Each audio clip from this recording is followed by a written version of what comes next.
What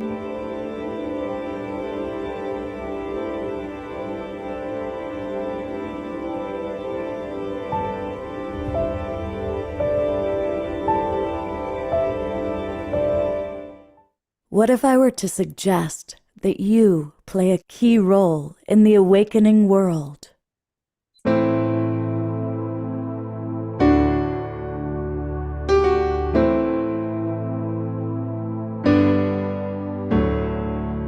And that you are watching this because you have heard the call.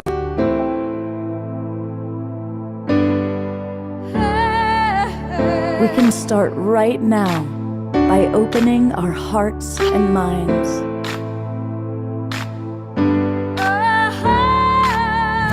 Welcome to the awakening world.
Good evening, everybody, and happy 2024. I'm Love Coach Scott Katamas, and I love Saturday nights because it's when I get to host The Awakening World. And our Saturday night edition is always filled with some amazing luminaries. And tonight is really fun because I get to have my wonderful friend and co-host Tangela with me. And of course, she is the creatrix of not just Soul Search, but now SoulSearchTV. Welcome, Tangela. Thanks so much, Scott. Happy New Year to everyone. So exciting to be with all of you this evening as we're starting off 2024 together. It's going to be an amazing year for all of us. So excited to be with the Global Peace Tribe family, all of you guys coming in the Zoom room, and of course, tuning in on Facebook and YouTube. We're excited to be here with all of you tonight. Now, we're doing something a little bit different tonight. We've got some wonderful presenters, and you're going to see who they are in a moment. And they're each going to have a chance to talk a little bit about what they're doing this year, what their new offerings are, what they're going to be doing on Soul Search TV. And that'll be the first half of the show. And then the second half of the show is going to be a roundtable conversation where we all are going to ask each other deep, revealing questions. And we're also going to take questions from the audience. So pay close attention to what everybody shares and then put into the chat box your questions, and we'll try and get to as many of them as we possibly can. And to give you a chance to see who we've got with us tonight, we've got a SEAL. He's been traveling all over the world, just completed a cross-country trip across the United States, landed in Sebastopol. I know some of our viewers are in the Northern California area. And so we're grateful to have a SEAL with us. And good evening, my friend. How are you feeling? Feeling fantastic. It feels like there's a strong tailwind that I've been sensing in the last couple of weeks just before the end of the year. And I feel like there's a strong uplift that we're going to be feeling and receiving in this new year.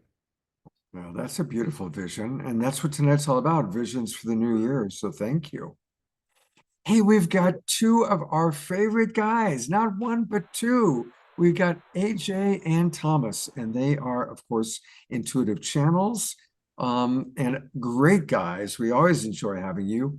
What's your initial thoughts about the new year, guys? We agree completely with the SEAL. Let me just start and say we have that same sense of excitement and all that sort of heading towards this is going to be an exciting year. We think this is going to be quite an exciting year. So excited to see. You know, exciting is not always easy. Roller Exciting coasters are exciting. turbulence is exciting. True. So I do think we're in for some tumbles, but approaching it as an adventure is the answer. And we're so looking forward to this evening. As always, you know, we've invited our guides in. They're always whispering in our ear, and they're going to be providing some magical insight in sharing with you tonight. Oh, good. My girlfriend was asking if you guys were going to channel tonight, so there you have Well, it. we're not going to formally channel, but we are going to bring in the guides for some inspiration, and they'll be guiding us along the way for sure in answering your questions. They Maybe kind the of guides, for maybe the the guides will program. have some probing questions. Yes, Good, good. yes. I Hey, kind I of said wonder if before the other people- program that we're already here. Okay, good. Well, I want to introduce some of the other people that we have because we've got amazing guests. We've got Light Codes by Laura, and you've seen her on some of our Soul Search collaborations. And also we had you on our Authors That We Love series with your new book. It's so great to be back, Scott. Thank you so much for having me. Yeah, we really, and you're going to be leading our meditation tonight. So for all of the people that come every night to our evening meditation, Laura is blessing us with her meditation tonight. We'll do an amazing light language channeling for the meditation. That's going to be really fun. Looking forward to it. And Ashita is back. Hello, Ashita. Hello, Scott. Thanks for having me. Absolutely. I'm going to bring up your wonderful friend here, Tangela. Look at these two beautiful women. Oh my gosh. We both have that. I always tell Tangela she reminds me of Mary Magdalene. Like that's how I think Mary Magdalene must have looked. But Ashita, you also have that very beautiful Middle Eastern look as well. Thank you. Yeah. And while we've got you both up, let's bring up Tangela's wonderful partner, Barbara. Welcome back, Barbara. Hello. Thank you so much for having us all tonight. And what's alive for you tonight? I am feeling, and my pup is feeling, I don't know if you could hear him dancing in the back here, but I'm feeling all the magic of new beginnings, the power. I think this week, there were 3 nights when I couldn't sleep until about 3 in the morning because I was just feeling the energy, seeing all this purple light swirling in my room, and I just surrendered and enjoyed the ride. That's a pretty fun way to start the new year. Yeah. Absolutely. Wonderful. Well, you know, it's Saturday night, Barbara, and we always have wonderful music on Saturday night. Yes. And what a blessing that we've got somebody that I know that you've got a great relationship with. It's Peter Sterling. And Peter's one of our favorite musical artists. And he's going to do double duty. He's going to play his beautiful harp, but also share with us a little bit about new beginnings. And what's something that's alive for you tonight, Peter? Well, I'm grateful to be here in this beautiful unified field of love and light with everybody here. I just really appreciate this tribe, and thank you for wanting to include me. I love the opening trailer that you've created, and it really has captured the spirit. And I feel very uplifted to be here. I'm having a very deep new beginning kind of experience in my personal life in many ways, which I'll share more. But yes, personally on the microcosm, I'm very excited about this year, of course, and things I'm working on bringing through, and collaborations and synergizing with people with my music and my some of my other offerings that I have a oracle deck that I'm coming out with later this year that I've been working on, the Portals of Light oracle deck, and which is based on my art, and also working on a new album, and I'll share a little bit more of that when I play for everyone. Fantastic. Well, that's that. Looking forward to hearing about that. And also excited for my offerings with Soul Search. Yeah. So Yeah, we're really excited about your Soul Search TV show, Peter, and sharing your music and your angelic healings on the land and everything else that you do with the world. We're super excited about all of that. Me too. You know, tonight's theme is new beginnings, and one of the great new beginnings is being a newlywed. And here is Charlie, who, of course, is a brilliant psychic. We've had him on the show many times. He's also a newlywed to Tangela. So talk about new beginnings. You guys are really representing that for us tonight. Yeah, there's so much of the new beginnings going on, beginning with our marriage, and I can feel the energy already building for a lot of stuff to come this year. You know, it seems like a lot of new things are beginning just organically. So it's like we've got to ride this wave. We're being given a whole lot of energy to use, you know, and use it or lose it. You know, we want to keep that flow going. Absolutely. Well, we're looking forward to hearing from you, Charlie. And because it's Saturday night, lots of wonderful music. And of course, we have our beloved brother, Omashar, with us, who's going to give us 3 songs tonight, starting with one right now. Starting with one right now.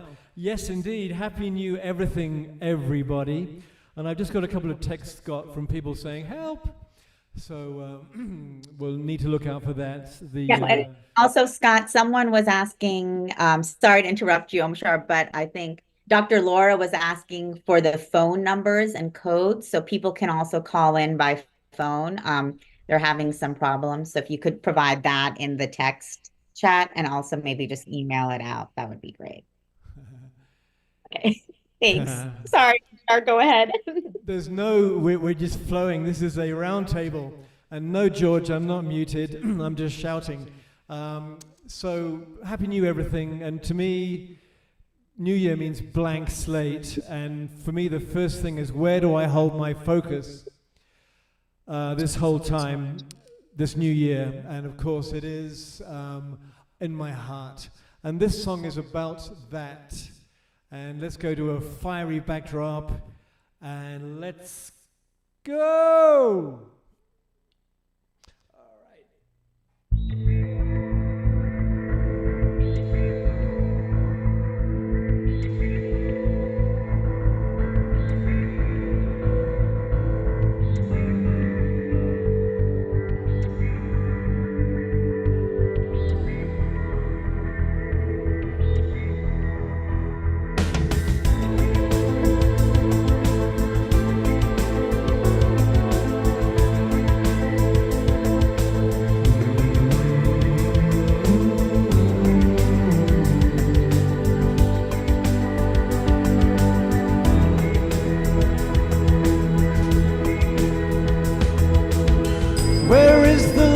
In your eyes,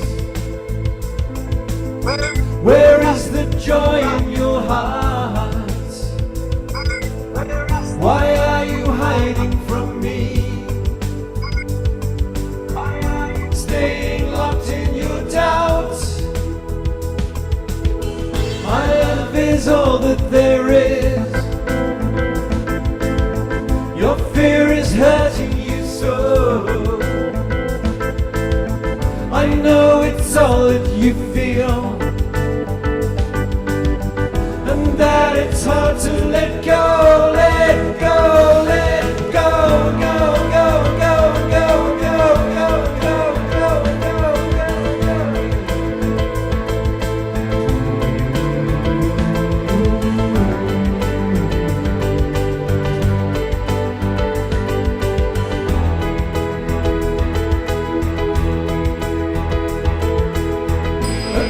that look in your eye,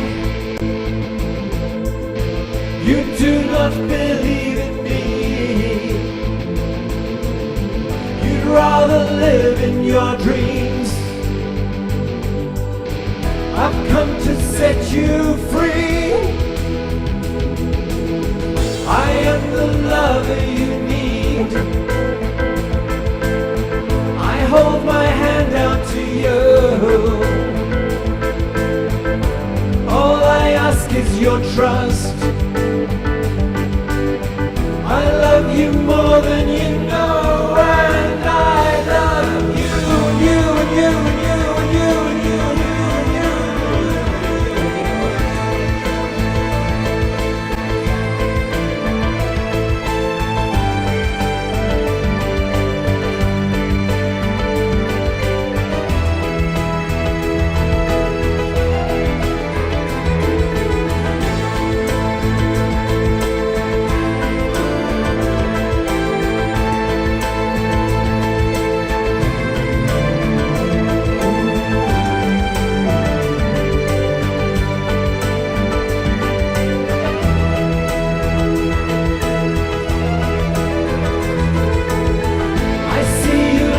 looking for hope. You need to feel you belong, and that there's purpose to life. Come back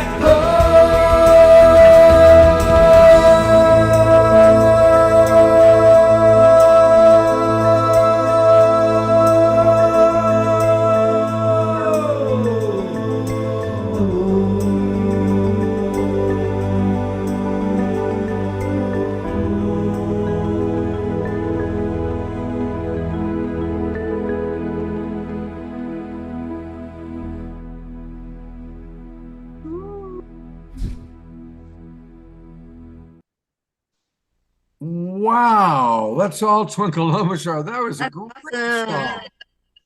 Woo. Amazing. Yay. Always Well, fun. You're a hit, Omashar. You are. I am that I am.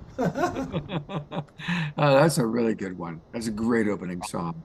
And hey, everybody, a reminder that although you can see Omashar every Awakening World show, you can also go to his website.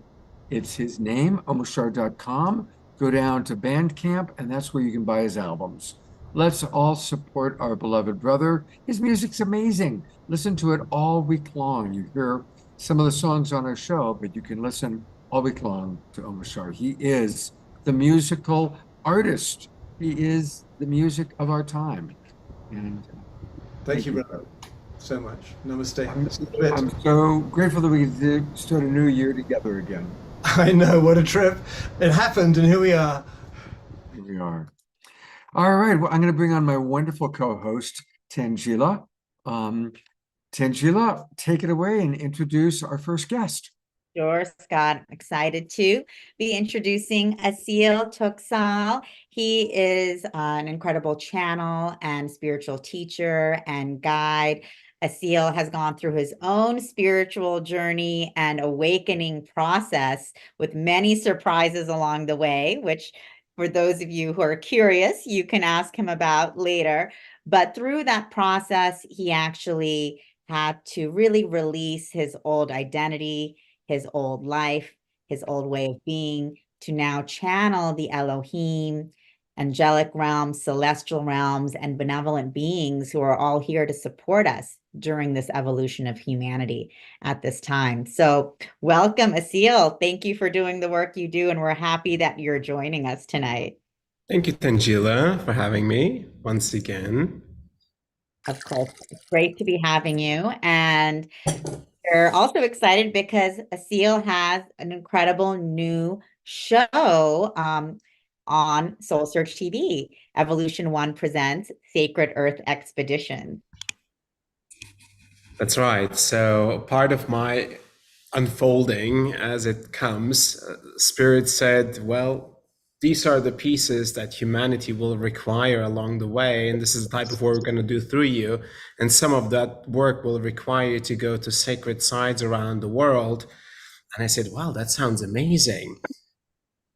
And then they added, well, some of these sacred sites are also sites of collective trauma, meaning some of those places are very heavy and hold dense energies that require to be transmuted, transformed, aligned, and reconnected to the entire fabric of this energetic grid we have. And this grid helps all of humanity as a result of being energized, uplifted, and realigned. Beautiful. And it's powerful work that you're doing around the world. And now people from anywhere, so all of you watching can now join Asil doing this global grid work, not just as a viewer, but also as a participant. That's right. So in our Soul Search TV show, the first country that we've released was Guatemala. Now it's the big island of Hawaii. And then there will be the Balkans with Serbia, Bosnia, Croatia, and Kosovo. And then there will be Costa Rica. So among the dozens of countries I've visited, some of which we filmed professionally, and we made these episodes to bring closer to everyone that's watching what it is like to go to sites of incredible power of ancient civilizations, but also the dormant nature of the beings that are on those sites. You go to a volcanic place or a dormant volcano, it's pretty guaranteed there will be some powerful energies and beings that either want to speak or want to have themselves known. And many are awakening. And this is a really interesting time of not just humanity's awakening, but of the awakening of very, very powerful energies that are in support of humanity's evolution. I know, I thought it was very beautiful when you brought through the father of the forest in Guatemala. Yes, there is a really powerful site pretty close to Tikal, actually, Tikal being the most extravagant, Mayan civilization outpost in the jungles of Guatemala in the north. There's a place called Huashactun. It's a fairly smaller place that is less visited. A small village is kind of like the local stewards. So we went there not knowing why we're being called to go there. And I'm sitting on one of these pyramids, and the Elohim come through, they do some of this alignment work, and suddenly I'm feeling this presence approaching. And the guides are like, it's okay, they are allowed to talk.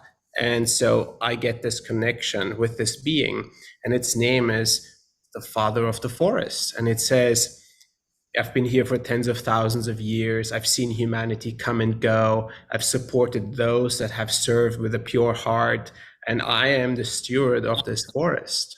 And I'm getting chills talking about it. But it was just such a beautiful, reverent perspective and presence.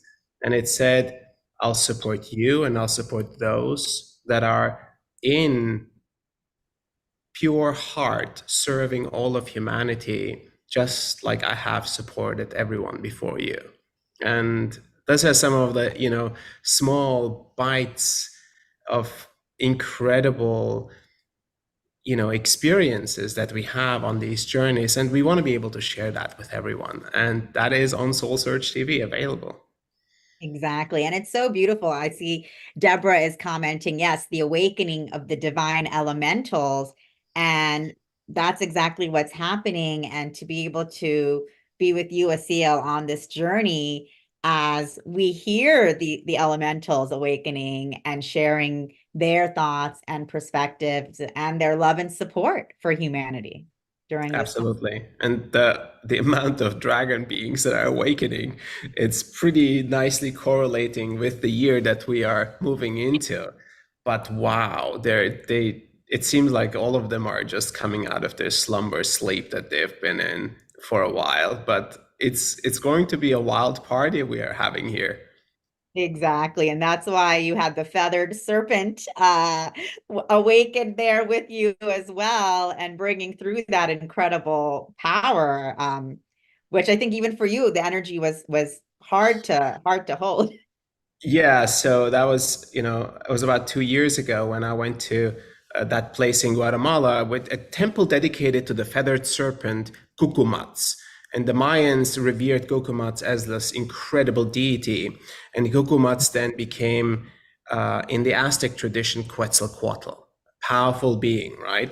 So I'm there just doing the work that we're meant to do at this temple that is dedicated to Cucumats. And, hold and behold, it just rises out of the ground. I feel the energy lifting up, and it literally enters my body. And I'm in this embodied state with this energy that is so strong, it knocked me out.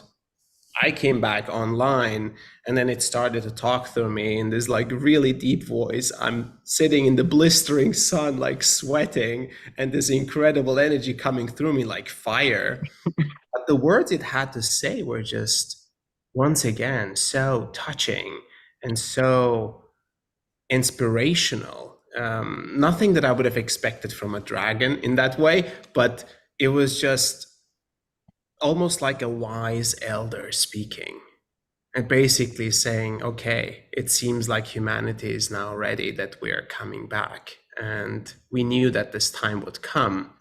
And while many of us had left when the gates to heavens closed, some of them stayed behind and they went dormant, waiting for the time of the awakening of humanity. And it is that time again.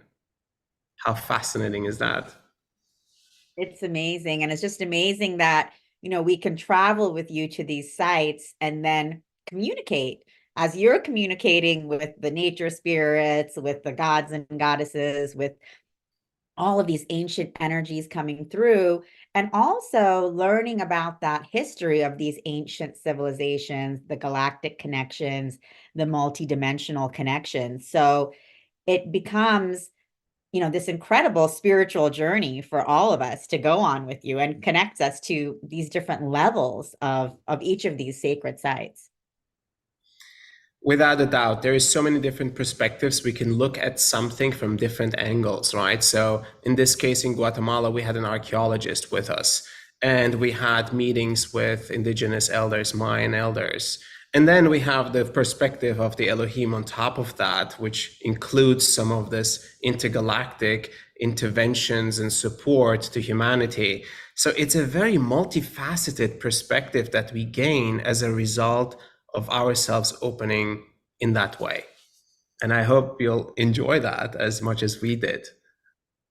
Exactly. And I can also see already here, Carol said, Seal has a website for his next installment, but I can't find it. His video from Guatemala was incredible. Exactly, Carol. So each of the Soul Search TV shows are actually, just an introduction to a very in-depth trip that you guys completed and visited many, many sites. And so for those of you who want to go even deeper into Guatemala, into Hawaii, into the Balkans, you have that, you're able to do that with the seal as well and go through that full sacred earth expedition with Evolution One. Hey, I need to come in for a moment just Sure. because we've got to move forward. Okay, yes. All right, let's go. Exactly. It's meditation time. So it's meditation time. So just a quick change in agenda. We're going to go to Light Codes by Laura, and then we'll go to AJ and Thomas after that. But I do want to remind everybody who's watching on all the Facebook channels how they can find a seal. And there's two big ways I want people to know. His main website is evolution.one. Evolution.one, and there's a lot going on here. He provides free events and transmissions, so definitely make sure you put in your name and your email address and subscribe, so you're able to get access to all the wonderful things that a seal is providing, including choosing if there's traffic lights or not in the box. Didn't you want to do that? But so evolution.one is his main place. But of course, all night long, we're going to be hearing about Soul Search TV. And so you go to soulsearch.io, soulsearch.io, which is the main website. And then that's where you're going to find all the different presenters. And there are, I think, well over 100 people now that are amazing presenters and part of the Soul Search network. Tonight, we're featuring those. What's that? There's thousands part of the network, but we have, a certain number of luminaries and our TV stars on here. And tonight are the TV stars. Tonight are the TV stars. So SoulSearch TV is the place to go to really learn all about all these amazing people. And of course, there you're seeing a seal. But if you go to the website itself, SoulSearch.tv. Right. And Scott, I'll just jump in because Carol is saying, I see 4 installments on your Soul Search site now. So yes, we're releasing 1 episode per week of all of the shows. So Carol, wonderful. If you watched all 4 shows, the last one was the introduction to Hawaii by a seal. And then the next episode, you just have to stay tuned and it will be released this coming Tuesday. So everyone has to, keep on top so you can stay in touch with the latest shows coming out. So we are releasing 1 episode every week, and you can always go back and watch the previous episodes. And of course, if you have questions, reach out. And we have a couple of different events coming up with Asil in San Francisco. He'll be doing an Elohim transmission, the Age of the Conscious Creator, and then also he'll be doing an Ask Me Anything online January 18th. So stay tuned for that with Asil, and of course tune into his show on Soul Search TV. Fantastic. And we're going to get a lot more of Asil and everybody that you're seeing tonight during our roundtable conversation. So definitely stick around that, because we might ask some very interesting questions of Asil. What if you always wanted to know about Asil, but were afraid to ask? Tonight's the night you can do that. So, Tangela, would you like to introduce Light Codes by Lara?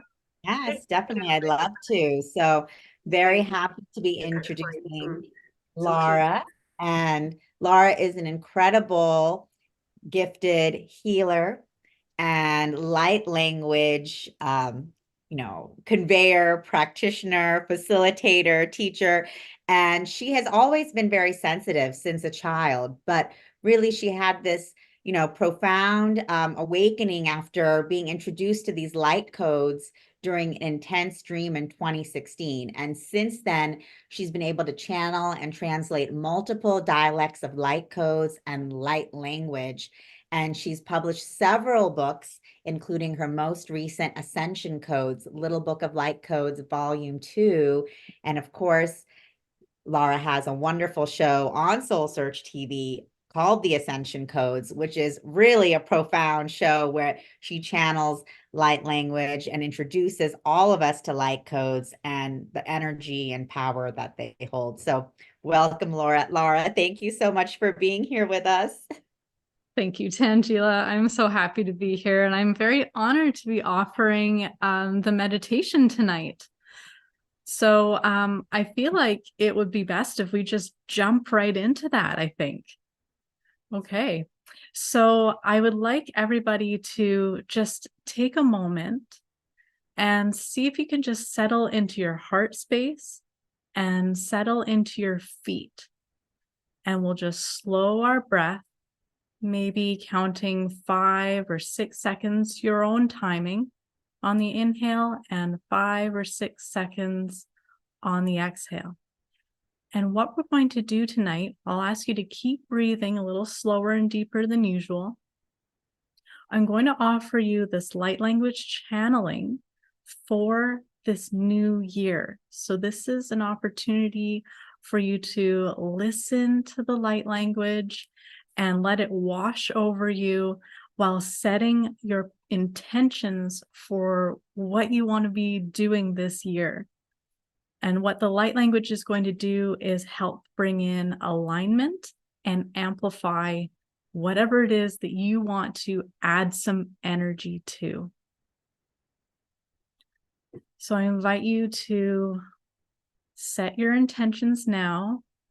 Try to be as clear as possible and hold that vision, however it is that you can, in your mind's eye, in your body, feeling it, seeing it, sensing it in your unique way.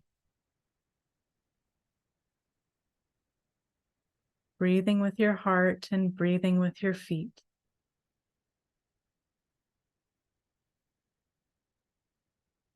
Aya toka kanalaya salai tiyishikanadaya toka manai. Taya sokina kanadaya sotakana dukutukapatana sajolo. Talai tikina solai tukukan manai satana.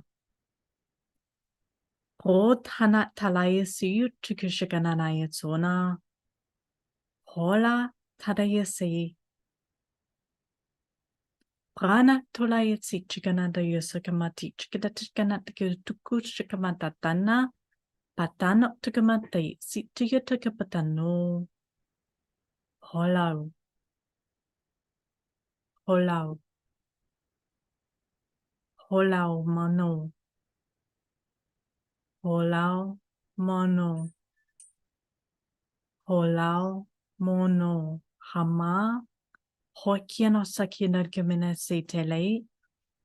Kiano tukamataya sataya taya tigane. Poyo satakanataya taya taya ne. Polo saya takanatana taya taganane. Tishigana toko papana ti toko sakino koprana talai ti chiganatai. Continuing to breathe deeply, continuing to hold that good intention for all that you're looking to create, be, shift, move into. Rana de sokimate shiganatola tukapakana darai sitiya tukapashikana tukamoto. Pataya sukina, pataya sochikatanono, pataya sochikanat koma pana, si idi no patatana to kushikana to yishikapataya sedarugu papanai, patia sokorana no kapatai, patia satakono kapatanai, patia kotukoshikapata you kutalaya se yesigamotana. Honamasai. Honamasai. Oh, namasai. Oh. Ana toya shikamatana se taye tukamatikano. O tana taye satia tukatotokano sabata de yo. Takana, hada dokabata, hada hada. Hada hada hada ha, sa sa sa.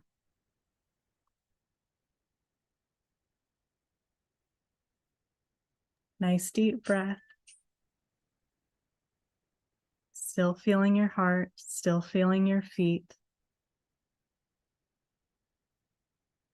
Anchoring all the good energies and knowing with every fiber of your being how magnificent you are and all the things you're about to accomplish in this year ahead. All blessings, my friends. Well, we're going to chat with Laura in a minute or a little bit later, but Peter, would you be willing to come right in with some harp and then we'll have our chat with you?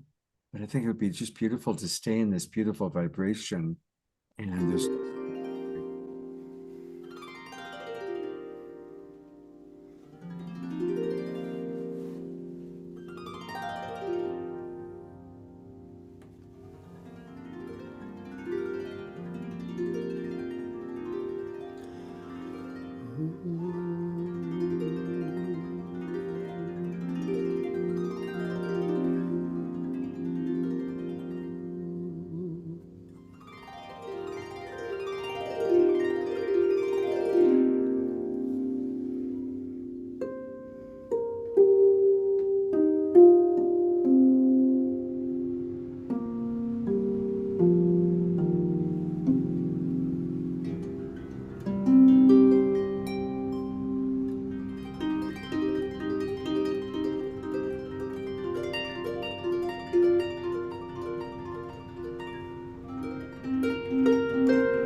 All right, everybody. So good to be here with all of you.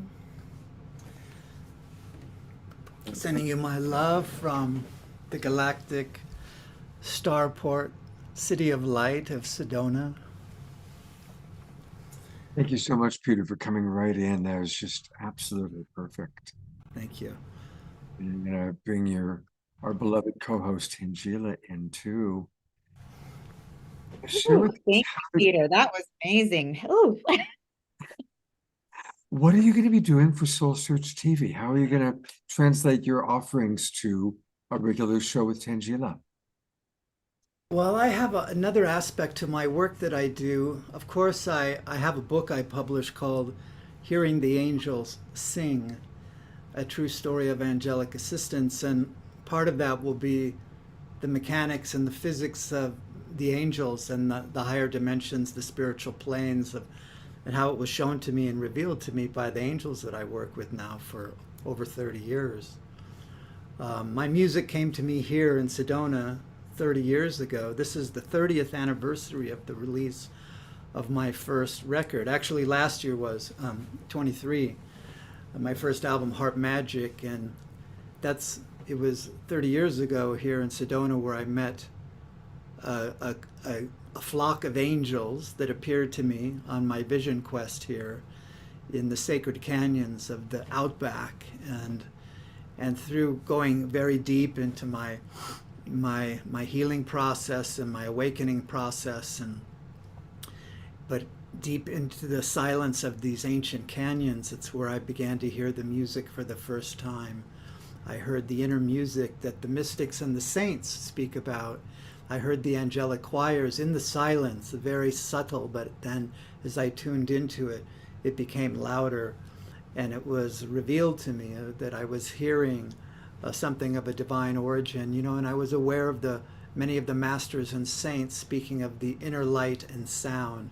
And all of a sudden I began to have my own magical unfolding of that as that was revealed to me, and I was brought into that essence of light with the angels. And then the angels appeared, and a dialogue ensued, and a great story of my soul was revealed to me by these angels that came to me, and they told me that my mission in this life was to play the harp and to channel the heavenly music of the angels for this time of the awakening world and the dawning of the golden age, and to bring peace to the global tribe, the global peace tribe, to bring this is like golden age music, and it has within it the frequencies of heaven. Because I'm self-taught, I don't know any music theory, I don't really know what I'm doing, I just put my hands to the strings and the sound comes out, So that's how it happens for me, very intuitively and guided by a higher power. What also came to me through this relationship was I was guided by the angels to put together a body of work which I call Keys to the Kingdom, which is a wonderful multimedia presentation that I've presented in many places around the world, even and online for many years, which is the harmonics of light and sound. So we explore the sacred geometries and the patterns, the frequencies, the vibrations, the nature of the vibratory universe and the higher dimensions. And I have about 200 images that I've collected that take people on a progression through the codes, through the light codes of the geometries of light. And it's a beautiful journey. I love it. And we touch on everything from, sacred geometry, harmonics of light and sound, DNA, crop circles, different things. And it's a beautiful, really, one of the things that I've been given is the ability to synthesize and unify a lot of these different thought streams and ideas into one cohesive whole and a vision. And it's really cool how the angels guided me to put this together. So I will be sharing a lot of that in a 10-part series, fabulous 10-part series of the codes of creation, the keys to the kingdom. So that's what the work will be for Soul Search. I have a question for you. You having that experience of the angels coming, being lifted into such a high vibration, changing your whole life doing this work, must have required a tremendous amount of faith, because especially 30 years ago, there wasn't a whole lot of people having that experience. I think more and more people are having multidimensional experiences, interdimensional experiences. But for anybody who's having awakening type experiences, and yet they're living in 3D and they're not around other people who believe it or can relate to it, do you have any advice or tips how to still, function in the 3D world while accessing the higher dimensions? Yes, it was quite a challenge for me during those days. At times I was when I came to Sedona, I came here to live as an artist and to pursue my artistic visions. And I'm a glass artist. I do Tiffany style stained glass since I was a teenager. And it was something I've always loved, and always just intuitively creating kaleidoscopic mandala type of patterns. And I inlay crystals and gemstones into my work, which is really unique.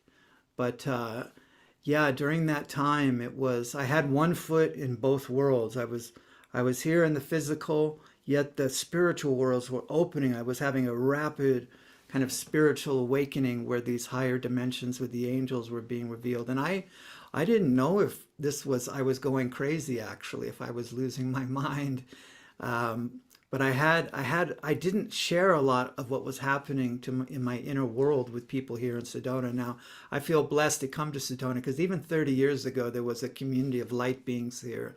And there was a beautiful energy here with the family of light. And I got taken into that. And that was what really affected me deeply, was to join with my soul tribe and to go through our healing journey together. I did a lot of deep, deep healing. But one of the things, when I started to connect with the angels, one of the things they said to me over and over, and I'll share this with everybody, is trust, surrender, and let go. Trust, surrender, and let go. And it was on a level, it was very much like a death experience for me, where I died to to an aspect of myself, and I was born again into this light of the angels and into that Christ consciousness light that came. And I had to let go of my past. I let go of all my material possessions at the time, and I moved into a Volkswagen van where I could follow the angels' guidance to lead me on a magical journey to discover the things I needed that were revealed to me, so that I could remember who I was and why I came to planet Earth at this time. I've always known, like many of us here, that I was a starseed. I had starseed origins, and I was also a light worker, that I knew ever since I was young that I was here to contribute to this great awakening at this time. And so that's always been my quest to engage at that level ever since I was young.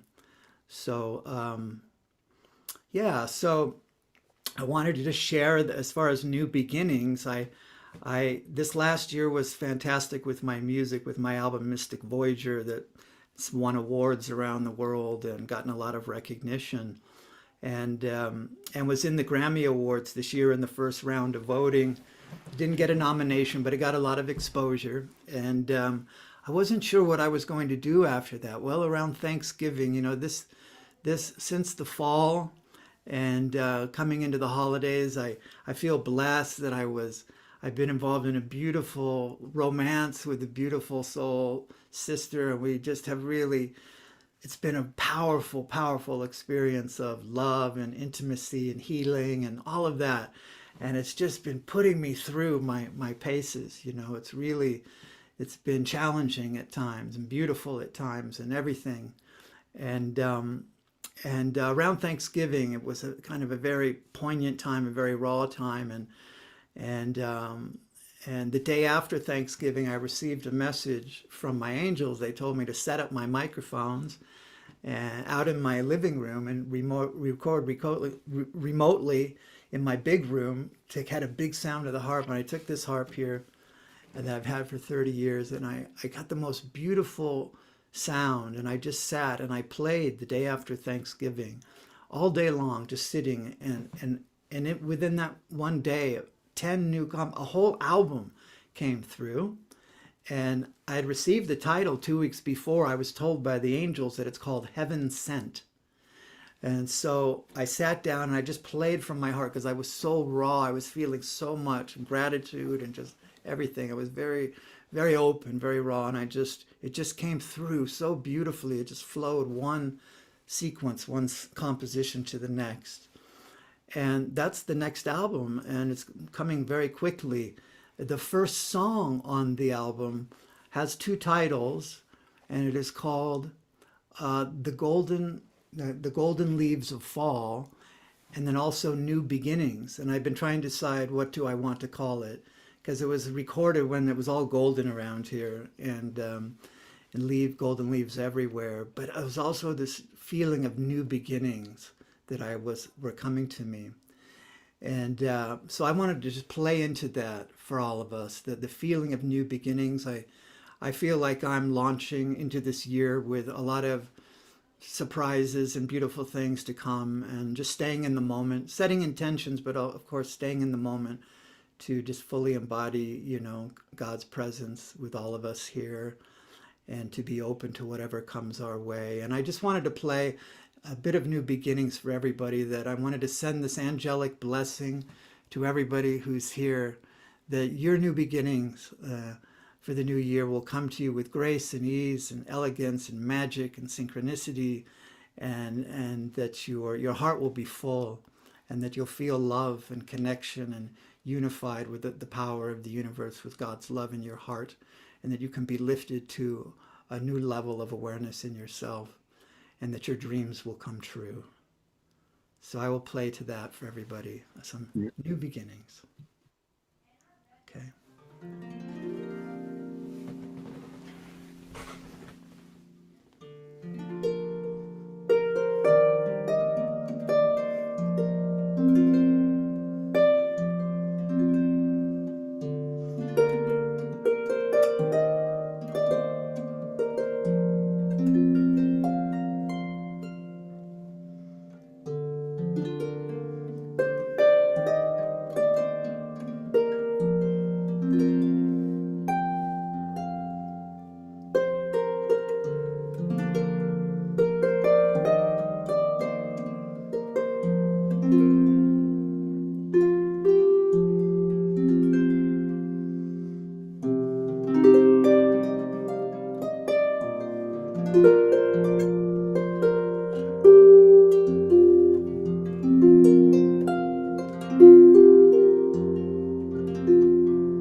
We're going to go to gallery view. Let's all twinkle, beloved Peter.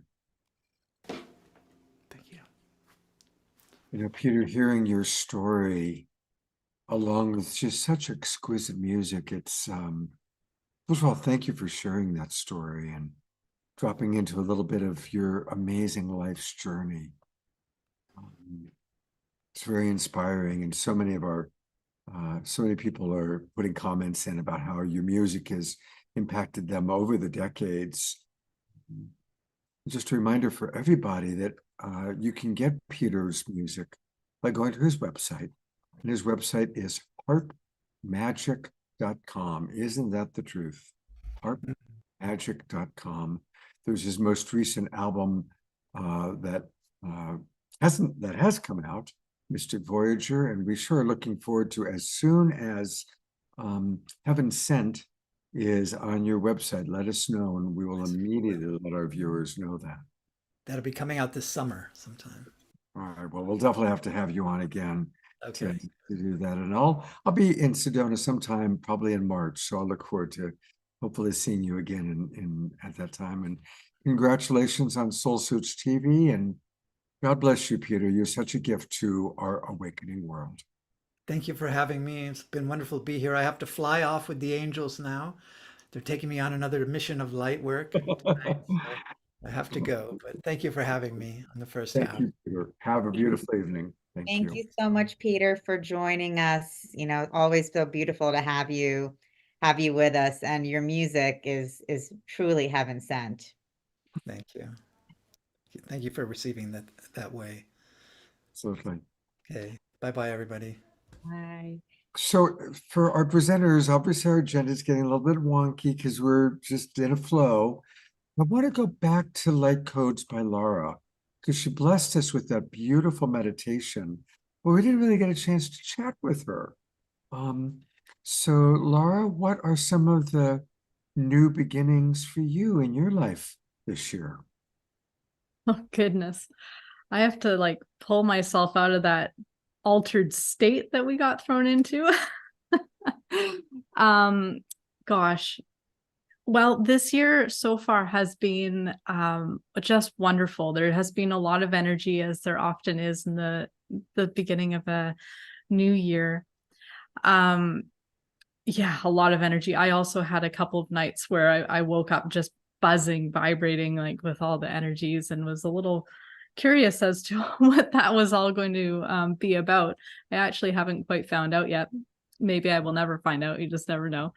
But yeah, so for me, this year is about focusing on getting light language out even more. So I'm putting a lot of effort behind sharing light language with everybody and light codes with everybody. And part of that is, of course, with Soul Search, and which I'm just so blessed and thrilled to be a part of. What a magical, like, I don't know. It's like this incredible container that's being put together, where so many incredible people have come together and just created magic. So I'm just thrilled to be a part of it. And yeah, so we're continuing on that journey, and I'm also just really excited to be going and giving talks about light language in different locations, going around the world, going to Los Angeles, going to Australia, and getting to share light language with lots of people there.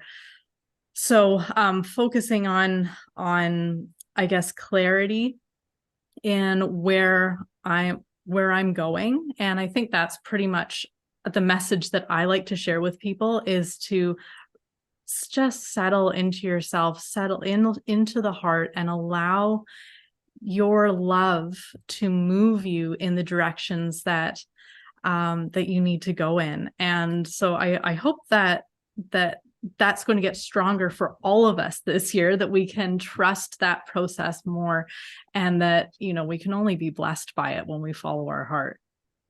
Beautiful, Laura. And we love your new show on Soul Search TV, Ascension Codes, which is such a powerful show because you are bringing through light language, light codes, ascension codes, and really like the multi-dimensional power of what these codes bring through. And actually, Susan is asking, Susan, you'll have to tune into the show, but we have Laura right here with us, so we can ask her. Can you define what light codes are exactly, Laura?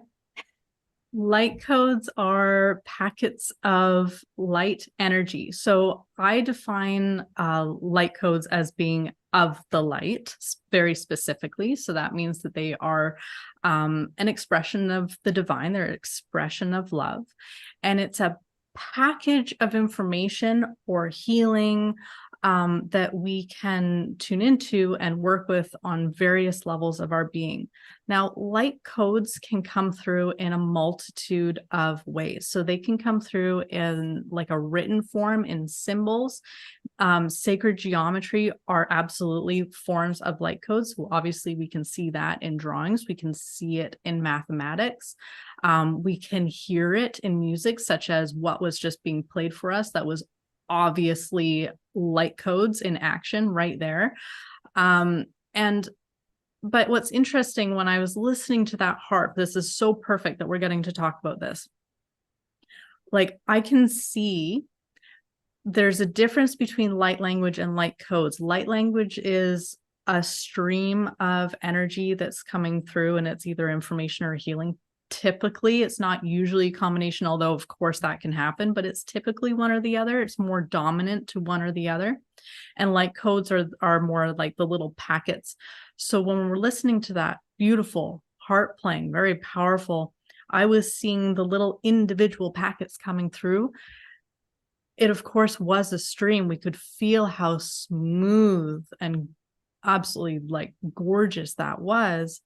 But specifically, they were packets of light, where light language was what I offered earlier in our meditation blessing, where it was this kind of continuous stream. And I know that can be a little bit hard to discern the difference. You have to be kind of really tuned into it to really feel the difference. It's a lot easier when you look at my books and see, here's a light code, you know, like that makes it a lot easier versus the long drawn out light language writing. So on the SoulSearch.io website, where we have there's a banner on there that I think is, I don't remember, but there's a whole bunch of light language on there. So you can see there's the light codes by Lara, and then around all the edges of that's all light language. Whereas if you were to, do I have an oracle card here? I have an oracle card. I can show you, like, a light code would be like this. So it's just one single drawing packet of information that we can tune into and work with. Beautiful. Well, as you talked about your book, I want to really encourage everybody to go to Amazon where they can get your book. We, of course, featured it on one of our Authors That We Love show. And here it is. And this is your second book, correct? Your volume 2, The Little Book of Light Codes, or Ascension Codes. And anything you want to share about what people, the value of getting this book and working with it? So Ascension Codes, it's just as it says, it's really about ascension. These codes are taking us on a very deep journey, not only into ourselves, but also in like an expansion way as well. So we're really learning how to discover our multidimensionality, as well as connecting to even like more sacred energies. For example, the codes are structured in a way, like they're placed throughout the book in a way that where they're building upon one another. And like the last code in there is the Godhead. So it's like we're building our energy, we're learning more about ourselves, we're learning more about the universe, all the way to get to the Godhead, where we hopefully are going to experience a deeper understanding, a realization, and connection to that very, very sacred energy. Beautiful. Well, thank you. Stick around. We're going to have a part of our upcoming roundtable, and there's. And this is one of Laura's light codes from her Oracle deck. And I actually pulled one for all of us tonight. And I pulled Pama, love of the highest order. This symbol represents pure love, as most of us have forgotten what love actually is. So what a beautiful card for all of us. Beautiful. That's literally my favorite code. Oh, perfect. How absolutely perfect. Well, thank you, Laura, and we'll see you in a few minutes on our round table. But there's more. We've got the guys. We've got just 2 of my favorite guys that are with us. Do you want to introduce them for us? Yes, of course. I'm so excited to be introducing AJ and Tom, speaking from Source. These guys are the most amazing intuitive channels that simultaneously channel from the mind of Source. And they, bring through these incredible messages from the guides for all of us. And AJ and Tom have a beautiful show on SoulSearchTV, which it's the Infinite Pathways Journey to Self-Realization. And what I love is just the power of the message. Each time, you're bringing through a powerful message, starting with, we are eternal. Oh, absolutely. Absolutely. And talk about, new beginnings. I think that the guides were just reminding us then, we were commenting about the energy of the show tonight and the power of everyone that's with us and this awakening that's coming forward. And they reminded us to take a breath because, with every breath is a new opportunity for a new beginning and an allowing and assimilation of all of that energy as well. So I'm wondering if you'd like to take 3 breaths with us, you and your audience and everyone together, just to allow in that new beginning and all of those wonderful energies to assimilate that within our very core. So we'll take a nice big breath in, hold and release. Oh. Breath in again. Hold and release. Oh. New breath in. Hold and release. Oh my goodness.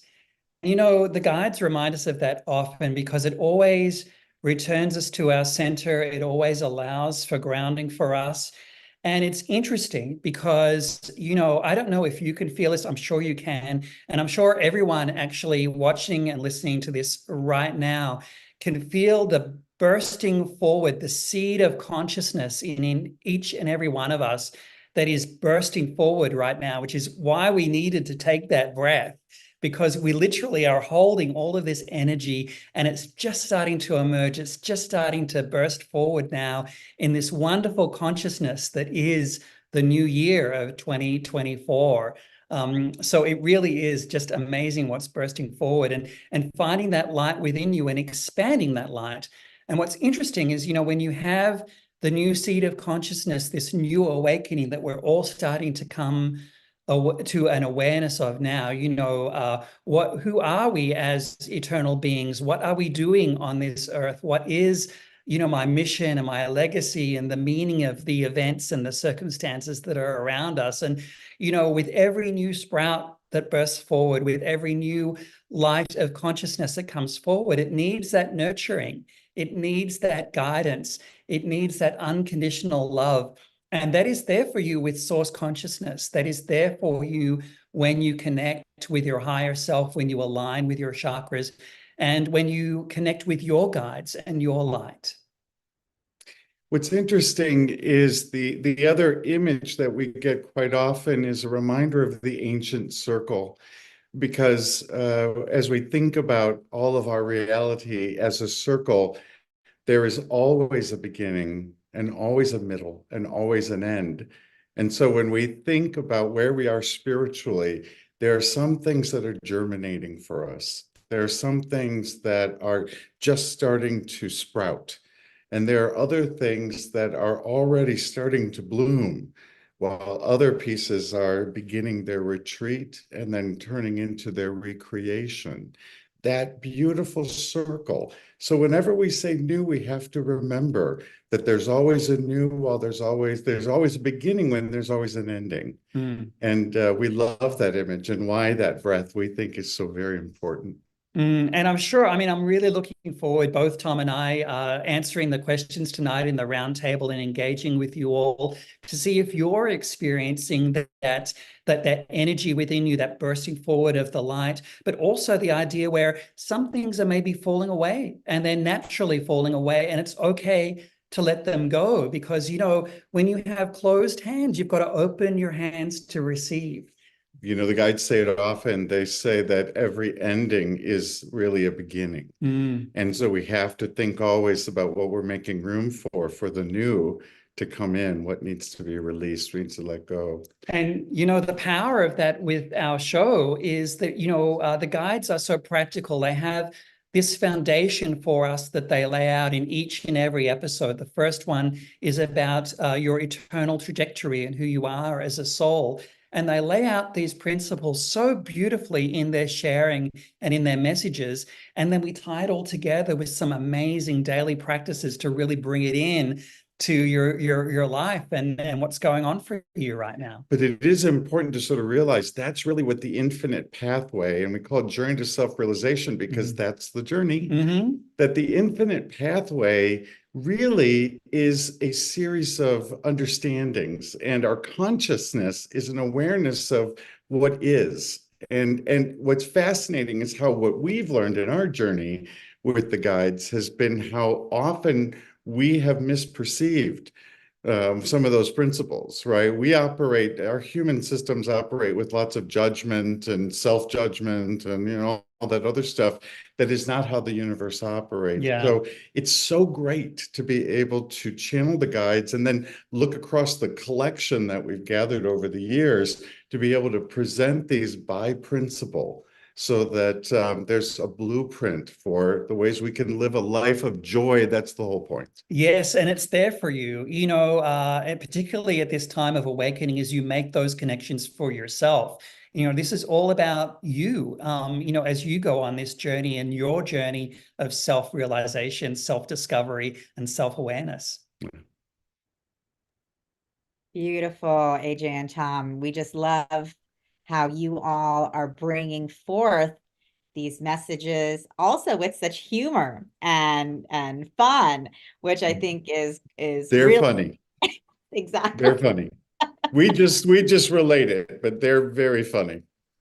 Yeah. I think that's great to bring that lightheartedness, so people watching can see that, yes, we are talking about, our eternal beings, And what does that mean for us? How does our consciousness and awareness shift when we really start feeling and understanding that in any way we can, the confines of our mind, but then to do that with the humor and grace and the unconditional love and support of the guides is just such a wonderful way for people to be on this journey with both of you.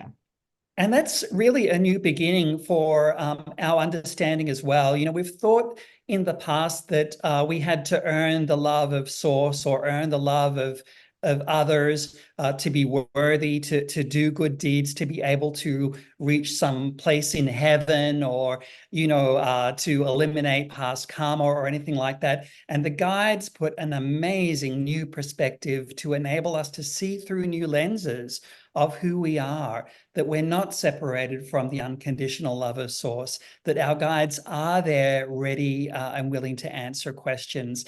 And they do it with such fun, such disarming fun. We were doing a channeling together the other day in one of our private sessions for a client, and the extraterrestrial being was presenting itself and coming forward in that sense. And it's funny because I was in trance and we were just communicating the messages there. But in my mind's eye, I had this image of an extraterrestrial being, and it was the first time it ever happened. The extraterrestrial being was wearing these sunglasses.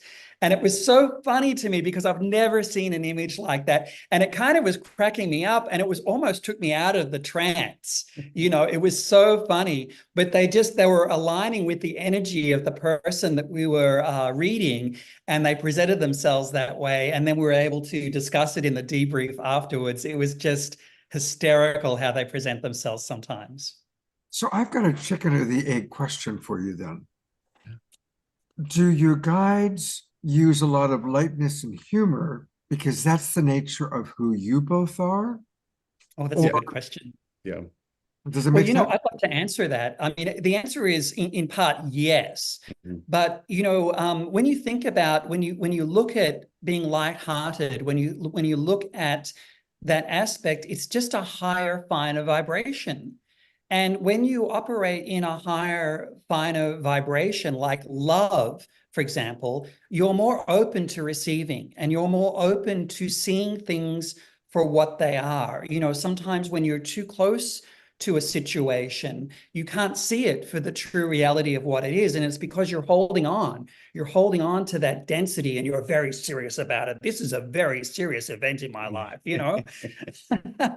And so they do ask us, we literally have an episode coming up called Lighten Up, connecting with the light of Source and the light of consciousness, and to take those breaths to enable us that separation from our conditions and from our circumstances, in order to be able to see it from a new, lighter, higher, finer vibration. And that's why, the church bells ring those beautiful tones. That's why we resonate with the beautiful music of the harp. That's why we resonate with the beautiful light language tones that are out there, because these are all high frequency, high vibe vibrations. But I would say humor particularly, and I've always been a humorist. I've always adored humor. I'm one of those geeks that sits around and watches people stand-up comedy acts all the time on YouTube. So I love comedy, and I think this is really about vibratory matching. I like to believe that Source kind of said, I need a couple funny guys. Yeah. Because we all need to lighten up a little bit. We all need to remember how to laugh. And who might that be? Honestly, when we start channeling, really, the first thing I said to Source was, really, do you really need another voice? Really? Don't you have some really wonderful people out there doing some great work? Do you really need us? And they said yes, because you have a unique perspective. And I think humor is part of it. Yeah, and so those people that, will really resonate with us on that level. And there are others that really resonate with, all of the other Soul Search luminaries that are out there presenting their work. It's all of equal importance. And isn't it amazing? We have an episode coming up called All About Connecting and Connections. And I have to tell you, as I'm sitting here being part of all of this, it's so amazing to see how all of this is connected. I hope you all see this, right? Everyone watching, do you see that the overlap of these messages and the connection between our individual stories? There is this beauty, and so this is what the Merkaba is to me. When you see the Merkaba and all the gazillion connections, when it's all fully, filled out, and that to me makes me rejoice. Yeah. Because what confidence to know that there is a unified message of love that can carry all of us. Doesn't matter who we are. It can carry us all. Well, you have some wonderful offerings. In fact, 3 that we're going to take a look at. I don't know if this is the right order, but doesn't matter. Start with something that you're doing live, and I assume that's going to. Oh yeah. Yeah, we love the opportunity to channel live in front of groups and for them to experience firsthand the energy and the vibration of the guides. And Tangier has this marvelous Soul Search Enlightenment Expo coming up in Scottsdale on January 13th and 14th. And we have the opportunity to do a live channeling, 6:30 p.m. ticketed event. Tangier, do you want to speak more on that? Well, I mean, we're always excited to have you guys. It's at our Soul Search Enlightenment Expo in Scottsdale, January 13th and 14th. And, we have speakers all day, Saturday and Sunday, incredible practitioners. And of course, our evening event is with AJ and Tom. They did a beautiful evening event last time that people loved. And so we're really excited to bring you guys back and hearing what the messages from Source we'll all be receiving for the new year for 2024. And again, the energy is always powerful when you all are channeling, and the humor is always there. So that's what I love about it. So we're really looking forward to the live. We always call these conversations with Source, and it's because the guides really emphasize we want to have a two-way conversation. I mean, they do pretty much an opening message for a part, but they're so interested in hearing the connection because it's all about that connection. So, so one of the things we love about doing these live events is it gives people a chance to sit and have a conversation with the guides. So this Exactly. is a chance New lucky audience members will get a chance to have some Q&A with Source. Sorry, go ahead, Scott. Well, I want to actually use this as a chance to promote how people can get to your events. So go to soulsearch.io, and then if you click events, you'll see all the events that are live that are going to be coming up. And look at all these places where Tangela and her merry band of beloveds are going to be. Scottsdale, San Francisco, Marina del Rey, San Rafael, Burbank, and Carlsbad. All of these are like some of my favorite places on the planet, and I'm certainly hoping to be at a few of those. So, of course, they're right now talking about the next one, which is the Scottsdale Enlightenment Expo. So any of you that are near Scottsdale, near Arizona, that's next weekend, January 13th and 14th. So very, very cool. All the live events that you do, as well as Soul Search TV. But wait, there's even more. Because AJ and Thomas are doing a lot of wonderful things. So this reminds me of Buzz Lightyear. Didn't he used to say to infinity and beyond? Right? Yep. So tell us about the Infinite Pathway. The Infinite Pathway is the guides named it because they remind us that the journey is really a journey of self-realization, and it's beyond this incarnation. It is all of our lifetimes, and so it's infinite. Isn't that lovely? That's that circle again, right? There's no ending. It just continues the cycle. And so, so we really have this opportunity to sort of take the teachings of the guides. We've kind of been like librarians going through and looking at some of the topics that they've covered the most and that people have asked for the most. And we've put them into 12 episodes so that each episode covers a specific topic, and the messages from the guides, we actually play the recorded messages from the guides as well as we share some of their messages. So that's the show. And then we Beautiful. have our trance channeling event that we do online as well. And there you can actually get the chance to ask a question of the guides and feel the hug that they give, during and after the transmissions that they so lovingly share. And on our website, on our events page, you can click on that and you can find all of the links to those events.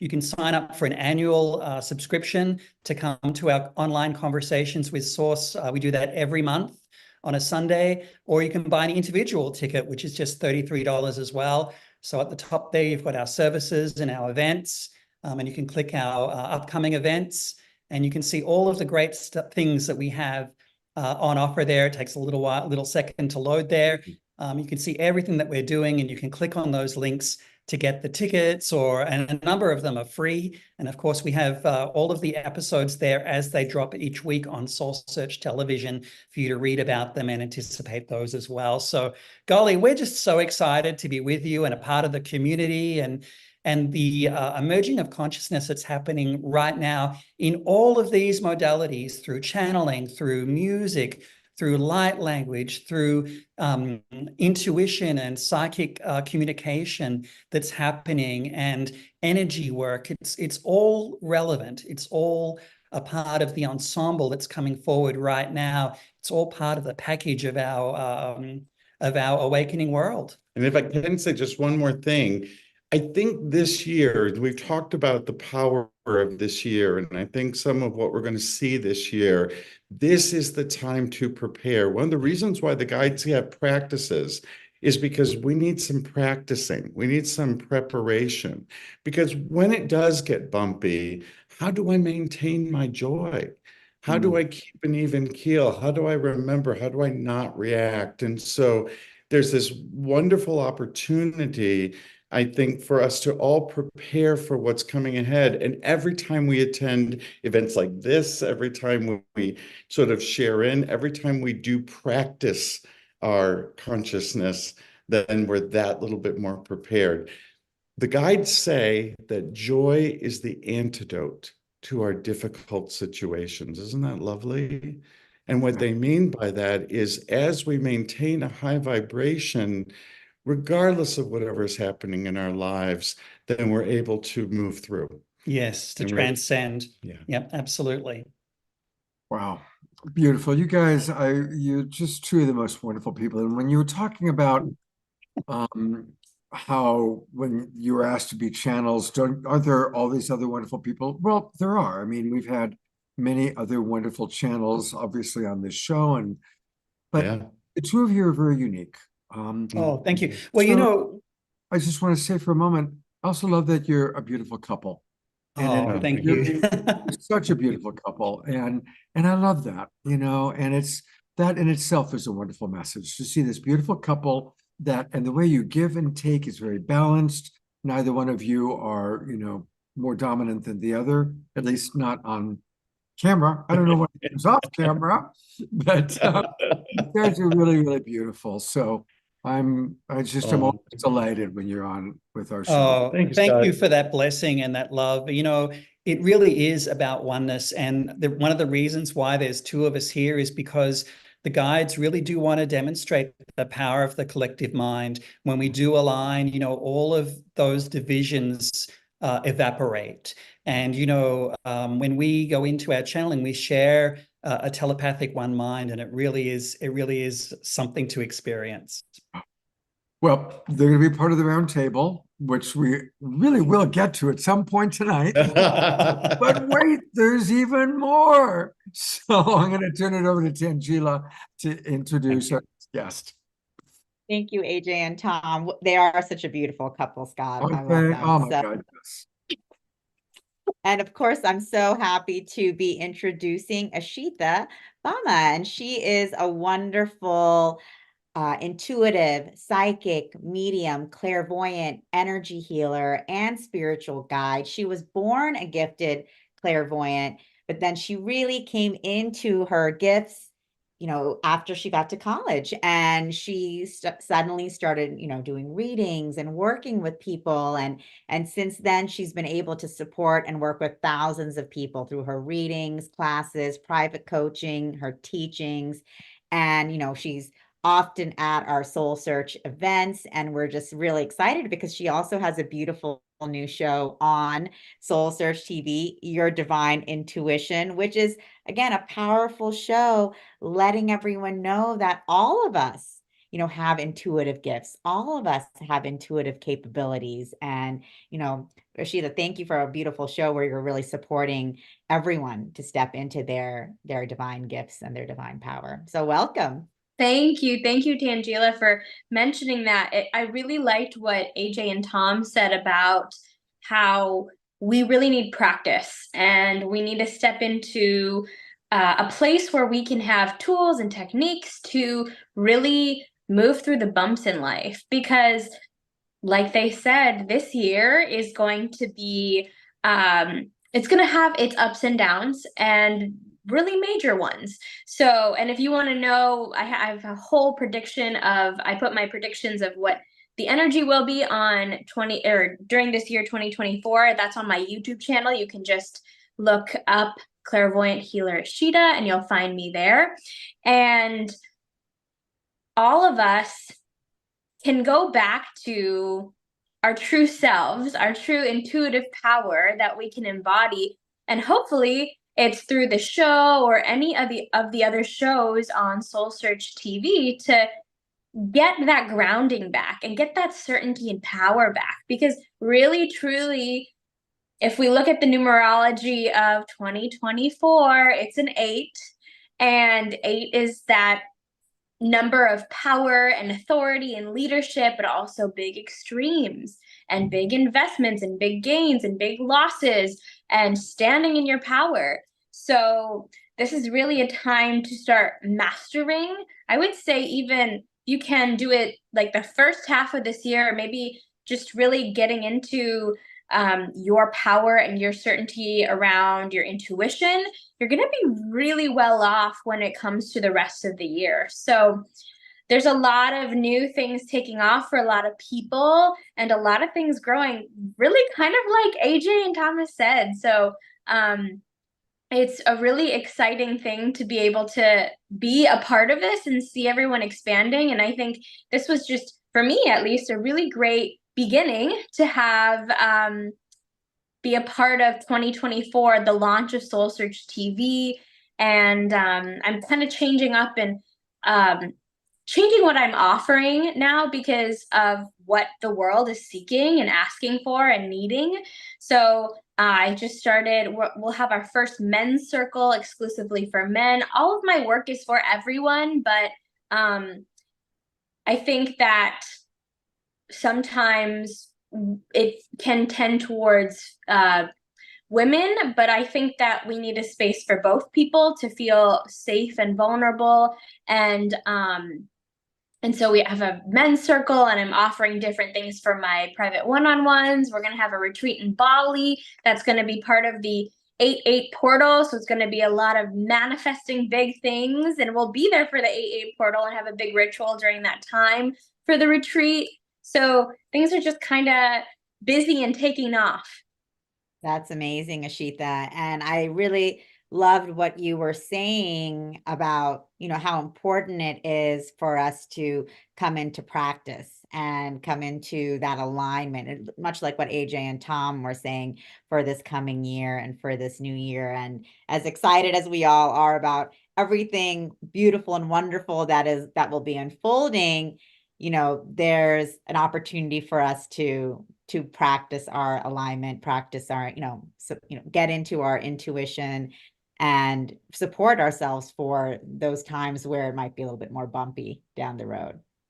Absolutely. And this is innately within all of us. So each episode is designed to have a new tool or new techniques and a meditation that you can listen to over and over and over again and take with you to be able to do that helps you tap into your intuition. So the hope is that this show gives you all the tools before or around March so that you can be ready for the second half of the year. You know, I'm reminded whenever I hear you speak, Ashita, that you really do represent the next generation, and it's exciting for me to see the next generation of young people coming up as wisdom keepers, your enthusiasm as well as your passion. Thank you. And this is a good time to show people, okay, well, how do I find Soul Search TV? Well, it's easy. You can go to SoulSearch.io, and then right there is Soul Search TV coming soon. Oh, yeah. And you go to the website, SoulSearch.tv, actually, Scott. Oh, okay. Well, let's do that right away then. Let's do Sorry. that. I've been taking the scenic route. Yeah, we can. So if you go to SoulSearch.tv, and there it is. Okay. Got it. Got it. There it is, on demand. And there's all the different shows that we're hearing about. Your Divine Intuition, which we were just talking about. Evolution 1, that's the SEAL show. There's Laura's show, The Ascension Codes. There's The Infinite Pathway. So many different beautiful shows that you've got. And then if you scroll down, we have a lot more that are also coming soon. Everything Temple Talk with Amanda Romania, How to Medium Well with Adelita, Multidimensional Traveling with Charlie Lamson, Becoming the Avatar with Kalina Malnar, and many more that we haven't even put out here. I think probably we have another at least 20. Barbara knows the number that are in the works and underway. So we're just so excited and grateful for all of our incredible healers and practitioners coming forth to share their journeys and to share their magic and to share their wisdom. And, like you can see here, it's always so beautiful just to see what a diverse group of practitioners, wisdom keepers, healers we have, and all of the different modalities available to us, everything from Peter and his beautiful music to Lara and her light codes and light language. So, the channeling, the intuitive guidance. So it's so rich. And for people to begin the exploration wherever they are on their journey, and then to be able to choose their own adventure and continue. That's what this is all about. And for people, to see who they resonate with and then dive in deeper. And, that's what we're opening up to people all over the world, which is really exciting. And we're just so excited to have, our amazing practitioners here sharing their gifts, sharing their teachings, sharing their guidance, their wisdom, and their personal stories, because that's fascinating for people as well. We often have these preconceived notions of what a spiritual teacher looks like or acts like or what they share and impart with the world. And when you just start tuning in and seeing the beautiful diversity of who we have and, who we can work with, who we can talk to, who we can listen to, it's amazing. Well, this is a good time for us to bring up your partner, Barbara, since you're talking about Soul Search and Soul Search TV and all that you're creating together. And I know that you do so much, and a lot of that is because now you have this wonderful partner. Yes, welcome, Barbara. So Barbara Tintori, a lot of you all have met her in person and live, and Barbara is an integral part of our Soul Search team. She works with and manages a lot of Soul Search TV, working with our, amazing practitioners, helping them get clarity on their shows and their concepts and just bringing all of this to life. So thank you, Barbara, and welcome. Oh, thank you so much. I feel so much joy. I felt joy when I signed on, but the amount of joy I feel right now, I don't have any words for. What a beautiful, joyous evening. And what would you like to share that you're excited about your life or about Soul Search or Soul Search TV? I want to speak to the audience. So much. So first of all, for Tangela and I to have found each other last year in 2023. I'm so happy there was a really bright spot of 2023. So much of it was, was an opportunity, let's put it that way. I was coming off 2 years of long haul COVID and being challenged with that opportunity, really working with ways on how to kind of react to that challenge and rise to that challenge. And I knew that I was on the right track when Tangela and I found each other, basically. And we were on a very similar mission. My background is in acting and producing. I'm also a Reiki master and intuitive. And for me, my goal, my mission was always to combine those two worlds, my spiritual and my creative. And after my challenge with long haul COVID, I wasn't really sure how that was going to happen. I learned so many lessons about surrender in those 2 years. It was really a beautiful time. In retrospect, I'm glad it is almost over. But for me, having really combined my mission with Tangela's mission to really provide conscious content in a way that informs and enlightens and empowers people on their path, no matter where they are. And to have it come in an entertaining, beautiful form, that has been really the best part for me in starting 2024 is having SoulSearchTV launch and really rolling with that. And in particular, one amazing thing that I really want to speak to that has come up a couple of times tonight is this whole concept of normalizing all of these things for the average person. So we are in a time of awakening where there are people who are didn't even realize they weren't already awake or didn't even really know what that means. And they're being nudged and they're being challenged with things, and they are thinking that they may be going crazy with everything they are experiencing. So for me, there's no more important time than to provide conscious content that allows people to understand these are normal things. You too can go commune with a dragon and, glean wisdom. You too can participate in light code languaging. You too can have a visit from your loved ones in spirit, and for it to be as normal as going to the grocery store that day. So really, as we allow these concepts to be more mainstream in our world and in our lives, that will help us all in this time of awakening. And that is one of the biggest missions of Soul Search TV, to bring that concept of normalization to the mainstream through a diverse array of shows, as you can see tonight, with many, many more on the horizon. Beautiful. Well, we sure are grateful. And a few people have been commenting about, wow, we don't have to wait for Wednesday night or Saturday night's Awakening World anymore. We've got all this access through Soul Search TV.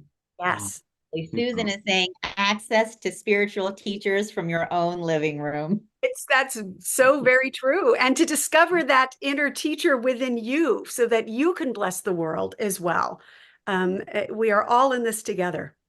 And what we also love is because the shows are created by our practitioners, people can dive deeper, whether it's taking a course, going on a retreat, doing a private session, buying a book. There's so many ways that people can continue going deeper with the practitioners that they're going on this journey with and more. So we offer that pathway, and it's just, I think it's very unique for people to be able to tune into something like this. Yeah, that's what makes us so special as well. I mean, there are, other ways you can listen to spiritual practitioners in this world and what they offer. But, through us, you can actually engage with these practitioners. You can go on trips and retreats. You can take courses. You can have a personal reading or a personal healing, and it becomes more of like a tribe or a family.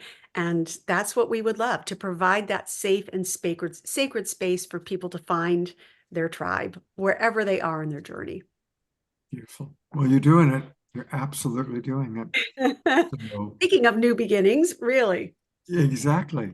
Well, we've got a lot to digest. Now, everybody watching, we're going to do an Omushar song, and we're going to come back and we're going to do Q&A. So if any of you in the audience have questions for AJ and Thomas or Barbara or Tangela or Laura or Ashita, and Charlie. We're going to see the newlywed, Mr. Tangila. Charlie is with us. So we're going to have a really fun roundtable conversation. So think about your questions, start putting them in the chat box, and let's digest all of this, get ready for our roundtable discussion with a wonderful musical interlude from our beloved brother, Omar Shah.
We're on gallery review. Twinkle, twinkle time for our beautiful beloved brother Omar Shar.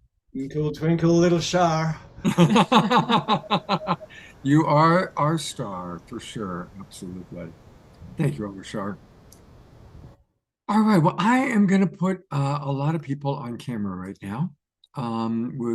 There's, of course, our wonderful co-host, Tangela, and her partner, Barbara. And speaking of partners, here's her other partner, Charlie. So we're going to start. We're going to ask those questions. I've already seen some questions that people have come in. But Barbara, what's a question you would like to ask Tangela and or Charlie? And make it a good one. By the way, I put them all on the spot. None of this is. You're on mute, Barbara. There we go. I said, no pressure here. Thanks, Scott. The first one here. A question for Tangela and Charlie. So I think what I would like to ask is how you specifically are, what messages you're channeling around your union and how your union will bless the world and help with the awakening. Well, we are definitely being guided to build something that is far beyond everything that we're even starting now. This is just like a foundation. And I know that it is going to be, things are going to get very big very quickly. That'll probably go into what we would call sanctuaries, sanctuary kingdoms, and like big estates and schools and these kind of things down the road a little bit. But this is where all the visions and guidance are leading. And it's also going to branch out back into more mainstream work too. We're probably going back into shipping and more worldly things, but we're just waiting for my guides and the angels are just like, we're just going through this transition now where you'll be able to bring a higher consciousness into regular worldly affairs, if that makes any sense. And so that's what everybody's doing, really. But this is what we're doing. Exactly. Great job with the opening question there, Barbara. And as an actress, I thought she can handle some improvisation. That was definitely a big question, Barbara. But I think, what Charlie was talking about is really this, this great awakening that we were all talking about on this show, and what we're doing here at Soul Search, all of us coming together. We are seeding the consciousness for a true revolution of love. And to be able to hold that love and be that love. So we see the transformations that we're talking about as we're doing this inner work together, creating that connection of consciousness. So then we have that revolution in our education systems, in our housing systems, in our, in our commerce and economic systems. I mean, this is the new earth that's unfolding for all of us. And it's, we're here, this global peace tribe connecting together, and, talking about the inner work and that alignment that each one of us is holding. But then as we begin to do this together and strengthen these webs of consciousness that we each hold, it's going to really truly bring forth this revolution. And Charlie and I are just very excited about all of this and to be a part of all of this with each one of you, because we're all doing this together. Of course, he and I together, we have our own union, which is, I'm very blessed because I feel like, Charlie is such a huge support for me and all of my work and, all of the work that we're doing together. But then each one of us is a support. And I think for so long, even practitioners have felt, wow, I'm here doing this huge work for Source, but now we see that, wow, none of us are doing this huge work for Source alone. We're all doing this together. We're all so supported. We're all interconnected, and we're all weaving this incredibly strong and vibrant and beautiful web of co-creation together. Beautifully stated, both of you. Thank you. And thanks again, Barbara, for the question. By the way, Linda McCabe is going to be doing our KES group healing tonight, and she actually has a question for Laura. So I'm going to find Laura Where are you, Laura? There you are. So the question for you is, Linda McCabe would like to know if you have any recommendations for how to learn how to write the light codes and to interpret light language. That's a really good question. And yes, I have some recommendations for that. Light language and light codes are fundamentally a energetic transmission.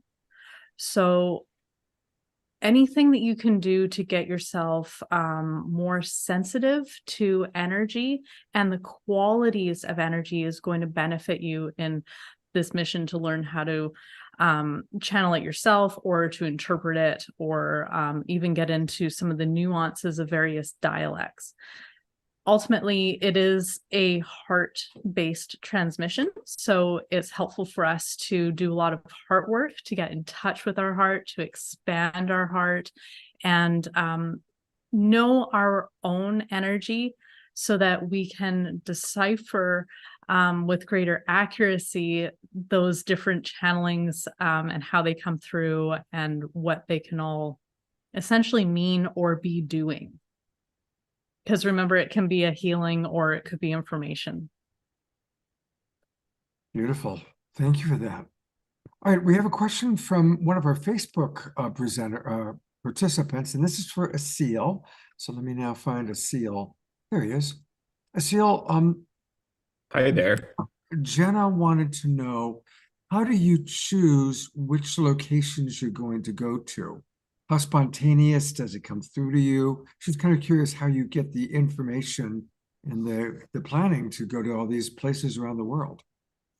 Occasionally there is spontaneity in this, where the guides basically say there is a request coming in from this particular temple in Southeast Asia, and we need you to go.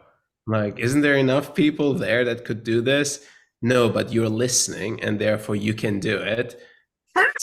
Okay, so this is something that sometimes arises, and then I have to shift plans around to be able to do that. In other ways, there is a much bigger picture that I'm given where basically there is energy lines that run across the planet through entire continents, entire countries.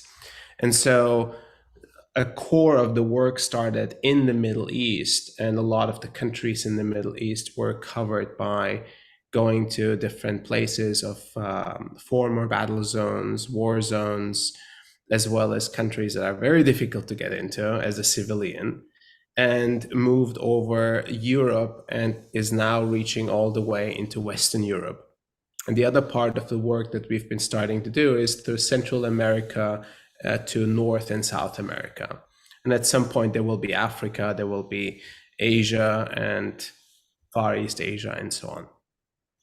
Ultimately, if you have a connection with a country, with a sacred site, in some ways that it's coming to you in meditations, that is coming to you in visions, that is coming to you in dreams, there is an important piece there.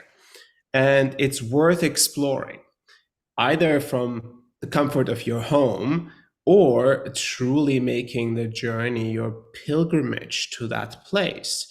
It's almost like a soul retrieval. You know, at times I go to a place and I think to myself, I would have never come here if it wasn't for the guide sending me to some ancient temple in Iraq or in Saudi, right? Like just going to a place that I would have normally not chosen to go. And here I am, and I feel a part of my past life or past lives coming together almost like a puzzle piece being set into place. And I feel that a lot of us, we've had so many lives that, for better or worse, are complete or a little bit incomplete. And this is an opportunity to return and connect with the energies that are available to complete certain aspects of our past lives.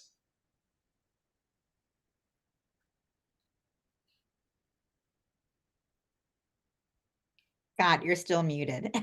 Turn it over to you, Tangela. You have a question. Well, thank you, Asil, for that. That was amazing. And definitely we get that question too for you. How do you choose those sacred sites? And we also have a question that we get a lot for AJ and Tom. Actually, even yesterday it came in for us. AJ and Tom, people ask us all the time, how did you begin? Do you actually channel simultaneously from the mind of divine mind? And how Yeah. did that start occurring for both of you? Great question. Funny story.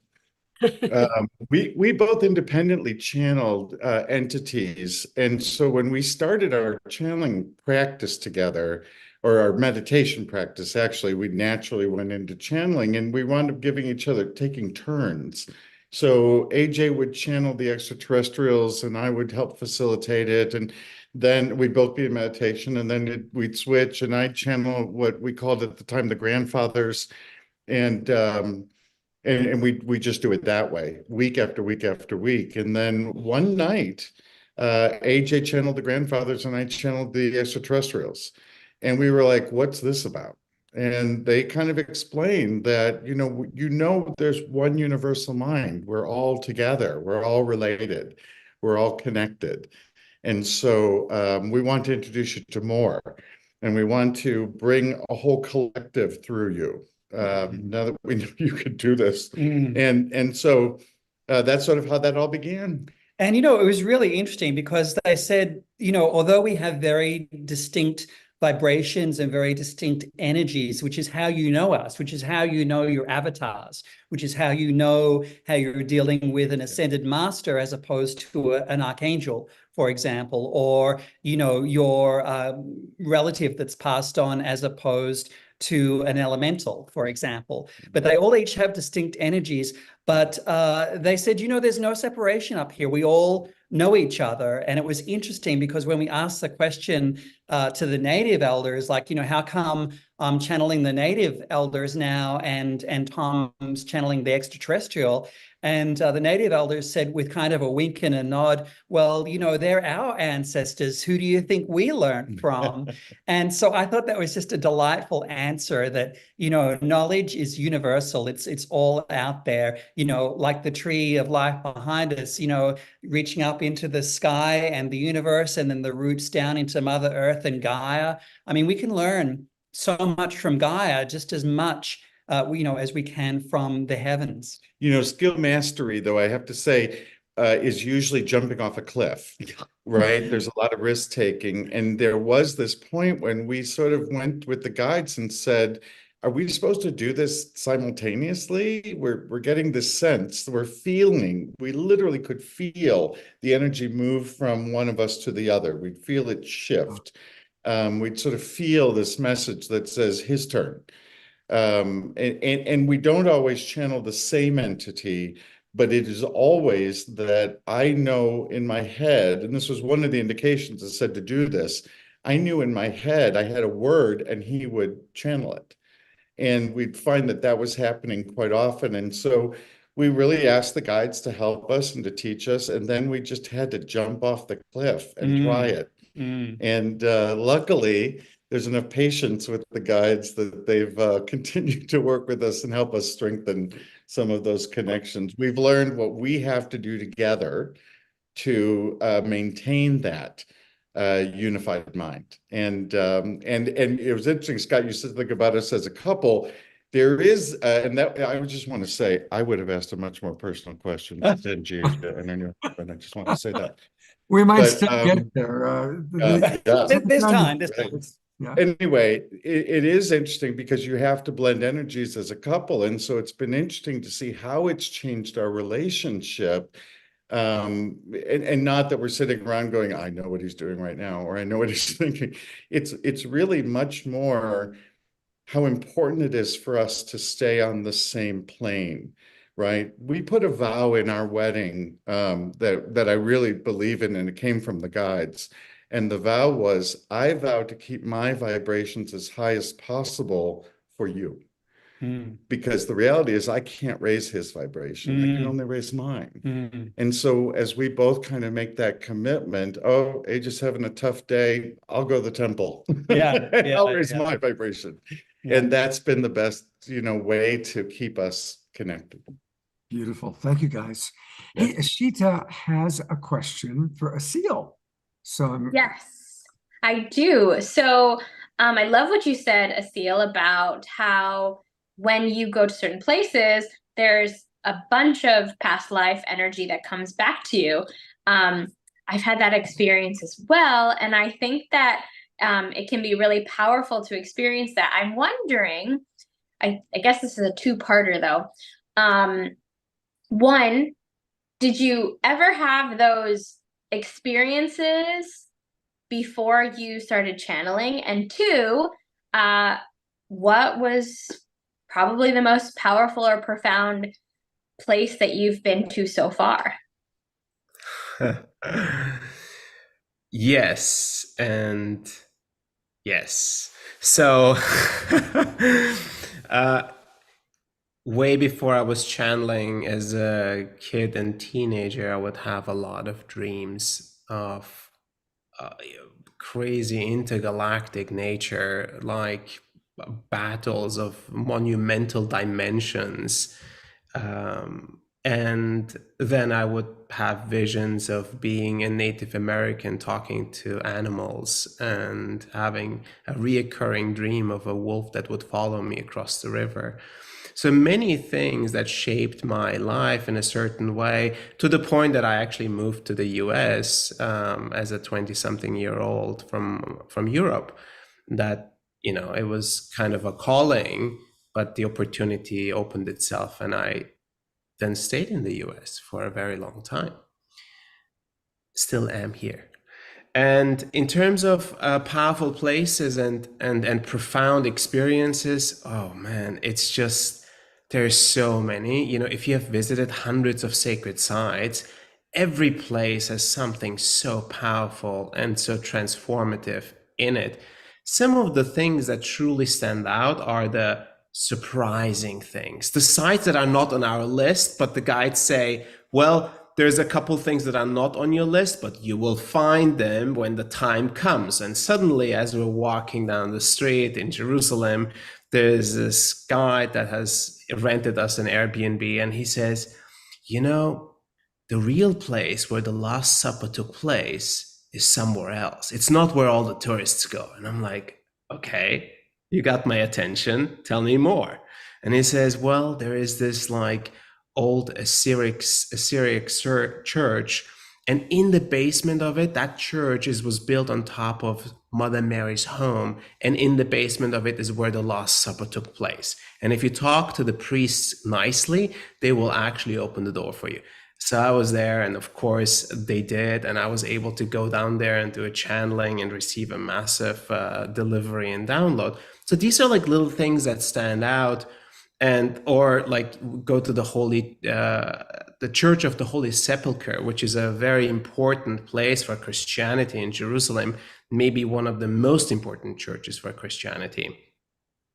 And so I go there, and as you can imagine, on a regular day, thousands of tourists, right? There is not a place to even sit down anywhere or like think about channeling, forget about doing it, right? So, and I'm thinking, oh, there's no way I can do this. Again, I meet some local person and says, well, you know, the best way for you to have some privacy in that Church of Holy Sepulchre is to go to talk to the Franciscan monk and say, you want to do an overnight prayer. I'm like, okay. So I go to the Franciscan monk and I say, I want to do an overnight prayer. And he says, okay. And he says, on this day, we have one more slot. So there is 20 people they let in for an overnight prayer. They lock the door and you can only leave in the morning. There is no sleeping, only praying, right? So I'm like, this is a channeler's heaven, right? A sacred site grid worker's heaven, being locked up in a church overnight, one of the most potent churches that exist.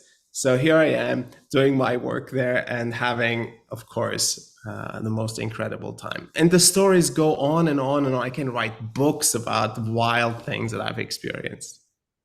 You know, an example of that I just have to mention is in southern England. While everybody is going to Stonehenge, the powerful place is Avebury. Avebury, exactly. Yeah, Avebury is I was where going to it's say, happening, right? And everybody's touristing at Stonehenge, and there's like two of us at the Stones. We could be right with the Stones at Avebury. So it's kind of interesting how it works like that sometimes, isn't it? Exactly. There's so much really still under the radar. Like there's so many things that only very few locals know. Some people that have been there know. And you only get to know that when you have built a certain level of trust with the locals and they feel like, okay, your intentions are pure and you're coming there, to do some important piece of work or being activated yourself. So that's when they open up, and that's when you get to have the lay of the land in a bit deeper way. So I always recommend people to go to the country, make some plans, but not too many, and be willing to be guided across the paths. That's beautiful. Take a look, by the way, I see in the chat box, there's a wonderful message, long message from Ayada for you. And I'm going to have you stick around, Ashita, because Laura has a question for you. All right. All right. So, what I would like to know, Ashita, is how do you perceive energy and or information? How does that come through for you? So it comes through in a variety of different ways. As a kid, I knew things very quickly and I could see things. So those abilities were very, very strong. I didn't know why I had those abilities. I thought it was my wild imagination. And then things got more intense as I got older. And then my healing abilities got really intense. As I got older, I would see my hands glowing and I would want to touch everything and move the energy around and heal it.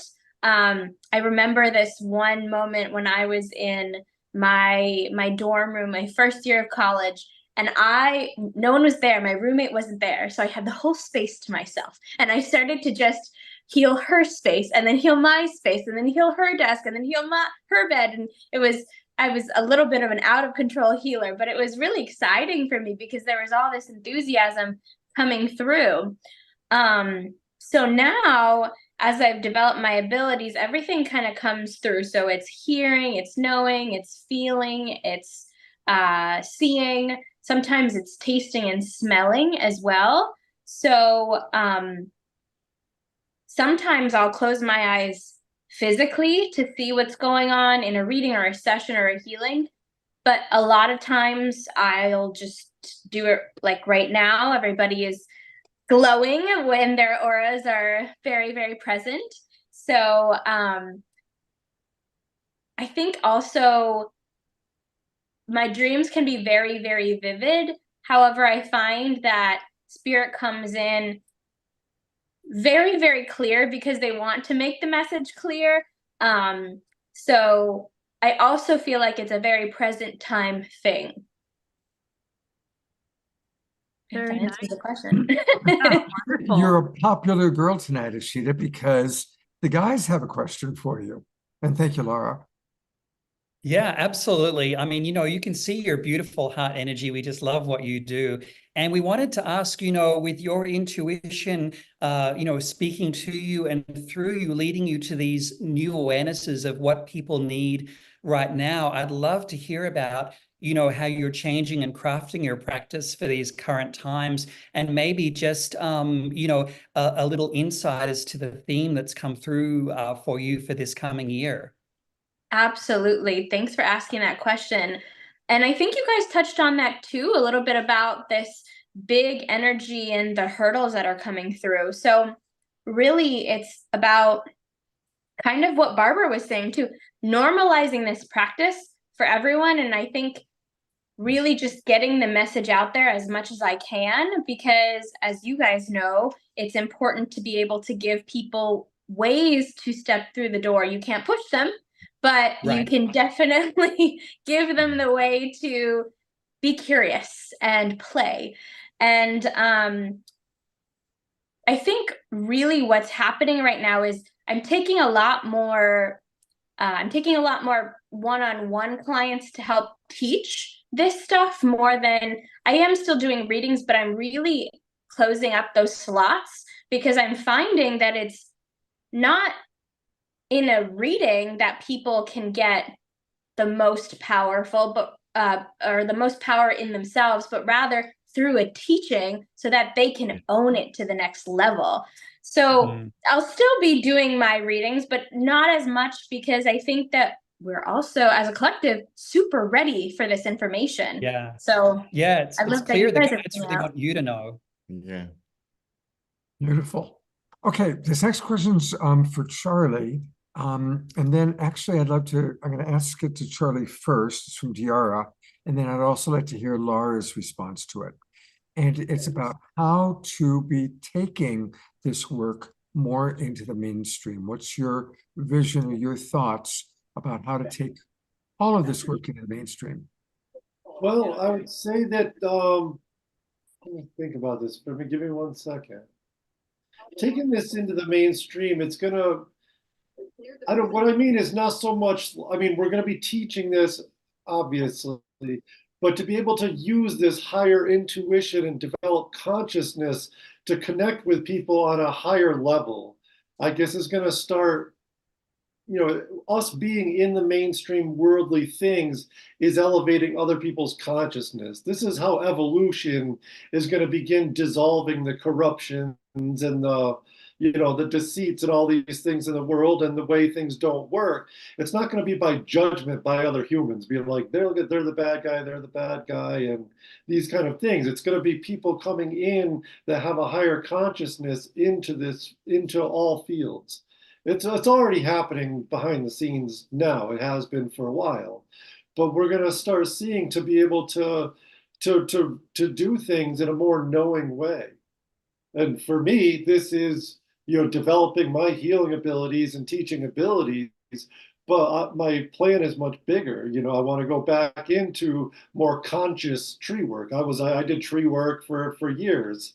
Where I can now work. I'm in communion with the elemental kingdom and things like this at most times. And now we can take that higher consciousness into farming, into tree work, into regular schools and this kind of thing, and integrate it into the books in certain ways that are, it's meant to happen. Beautiful. Thank you.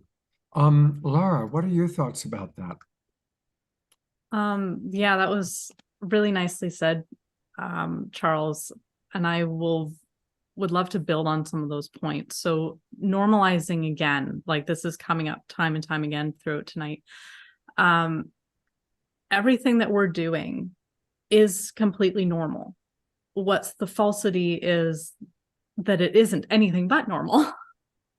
So I think bringing this to mainstream is coming in as grounded as possible, not making a big deal out of things because it really doesn't have to be a big deal. It's normal. It's completely normal to feel energy. We're sensitive beings. We should feel energy.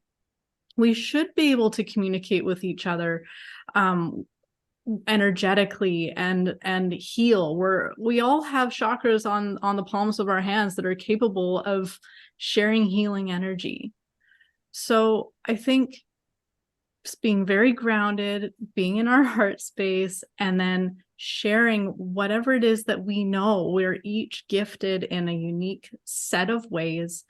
And I think learning how to get away from the spiritual jargon that can kind of trigger some people who might not be ready to jump into all things spiritual will also be helpful. So again, very normal words, very normal language, and being clear in the delivery whenever we're sharing something so that it is just almost basic, like it's almost simplifying things, not making it too complicated, because I think it's very easy when we get into talking about all these different energetic things, like we're trying to describe things that are a little bit or a lot abstract. It's very hard in a lot of ways for the human brain to conceive of a lot of things that we are experiencing.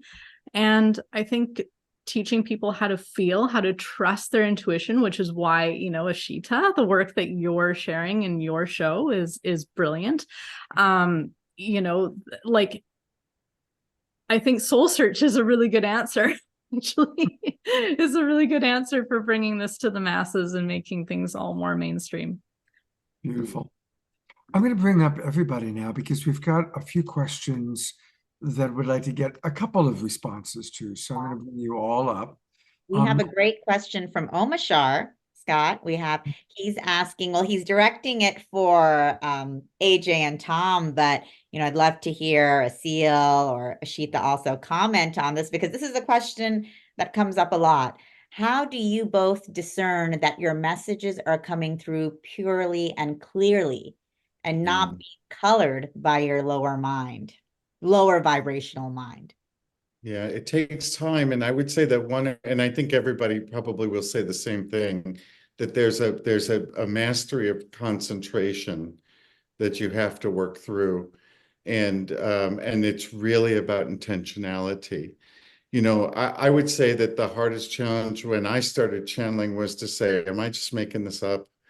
And I think most of the people that we work with who are developing as channels say the same thing. And it really is a matter of concentrating. It's one of the reasons why trance channeling is used, because it just clears everything out. It just takes you out of all of that so that you can be where you are. It's actually quite a lovely aid. And so it is in your practices. And one of those practices that you'll see is that we have these shawls on.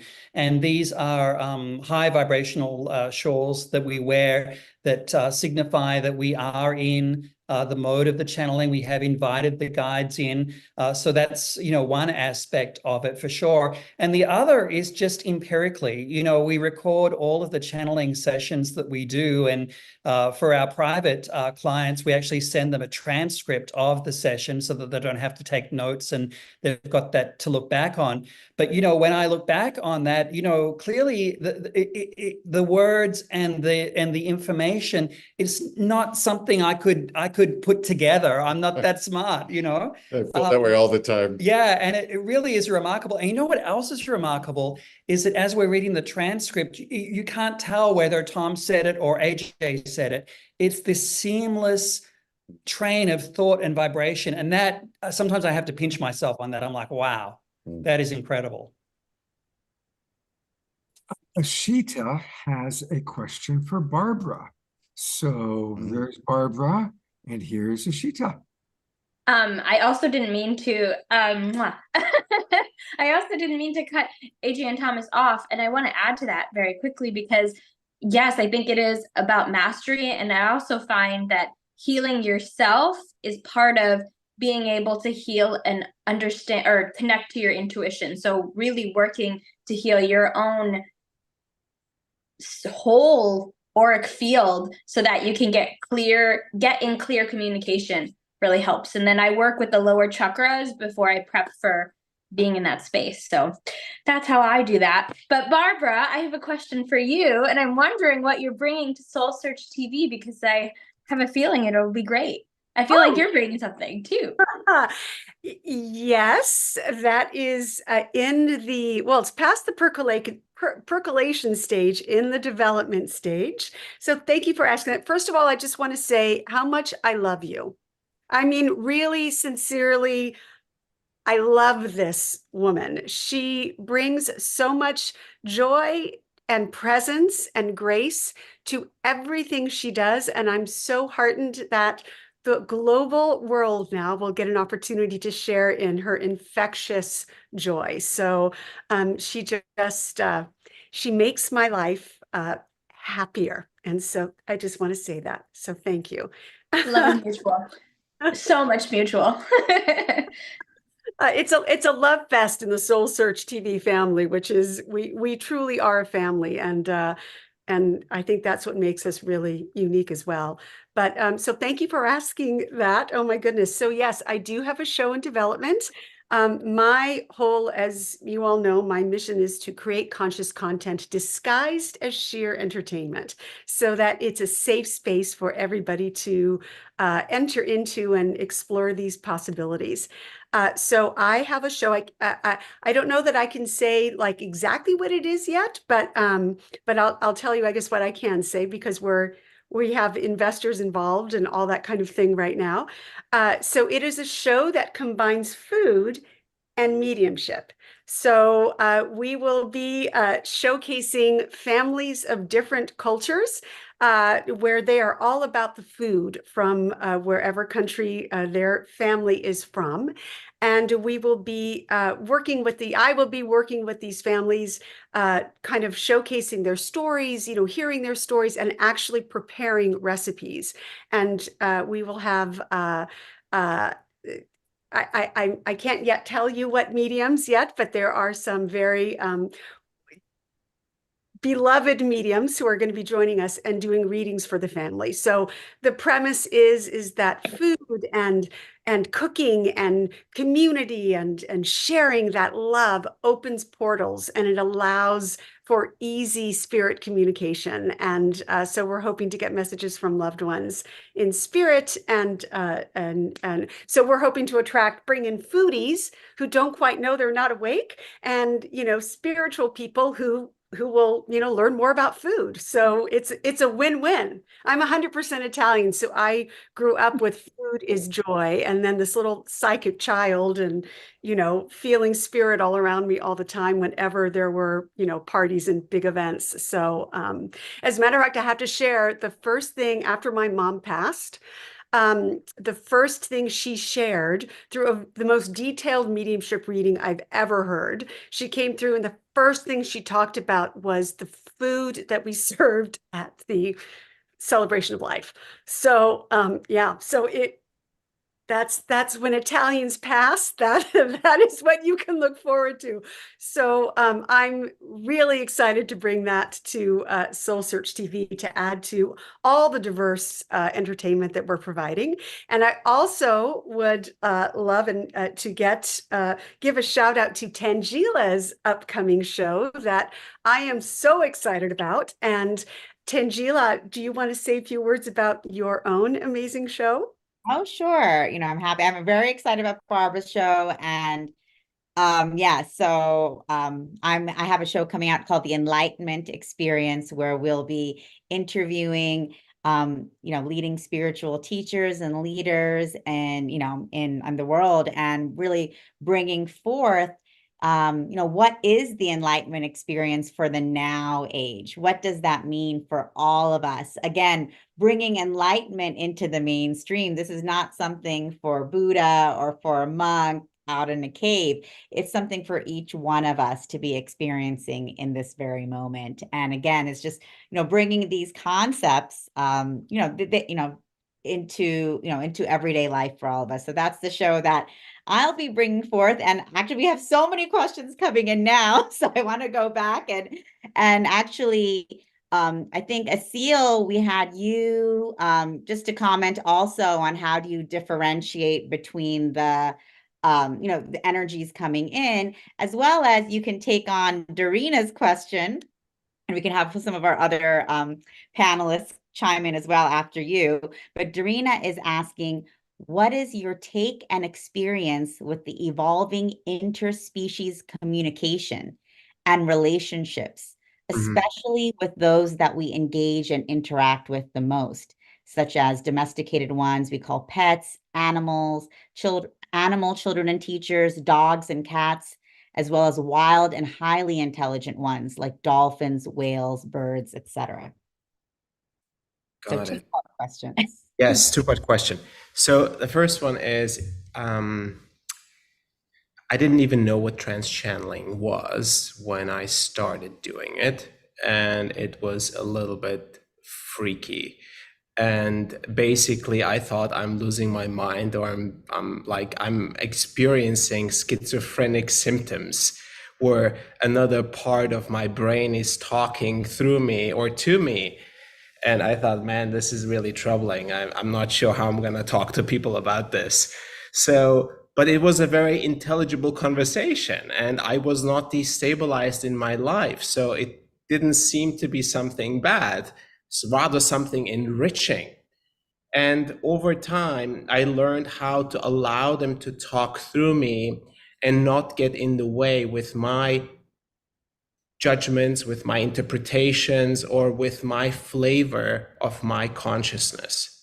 And more, I was able to step aside and just be in an observer state, completely neutral, as non-attached as possible, so that the message that comes through is as pure as possible.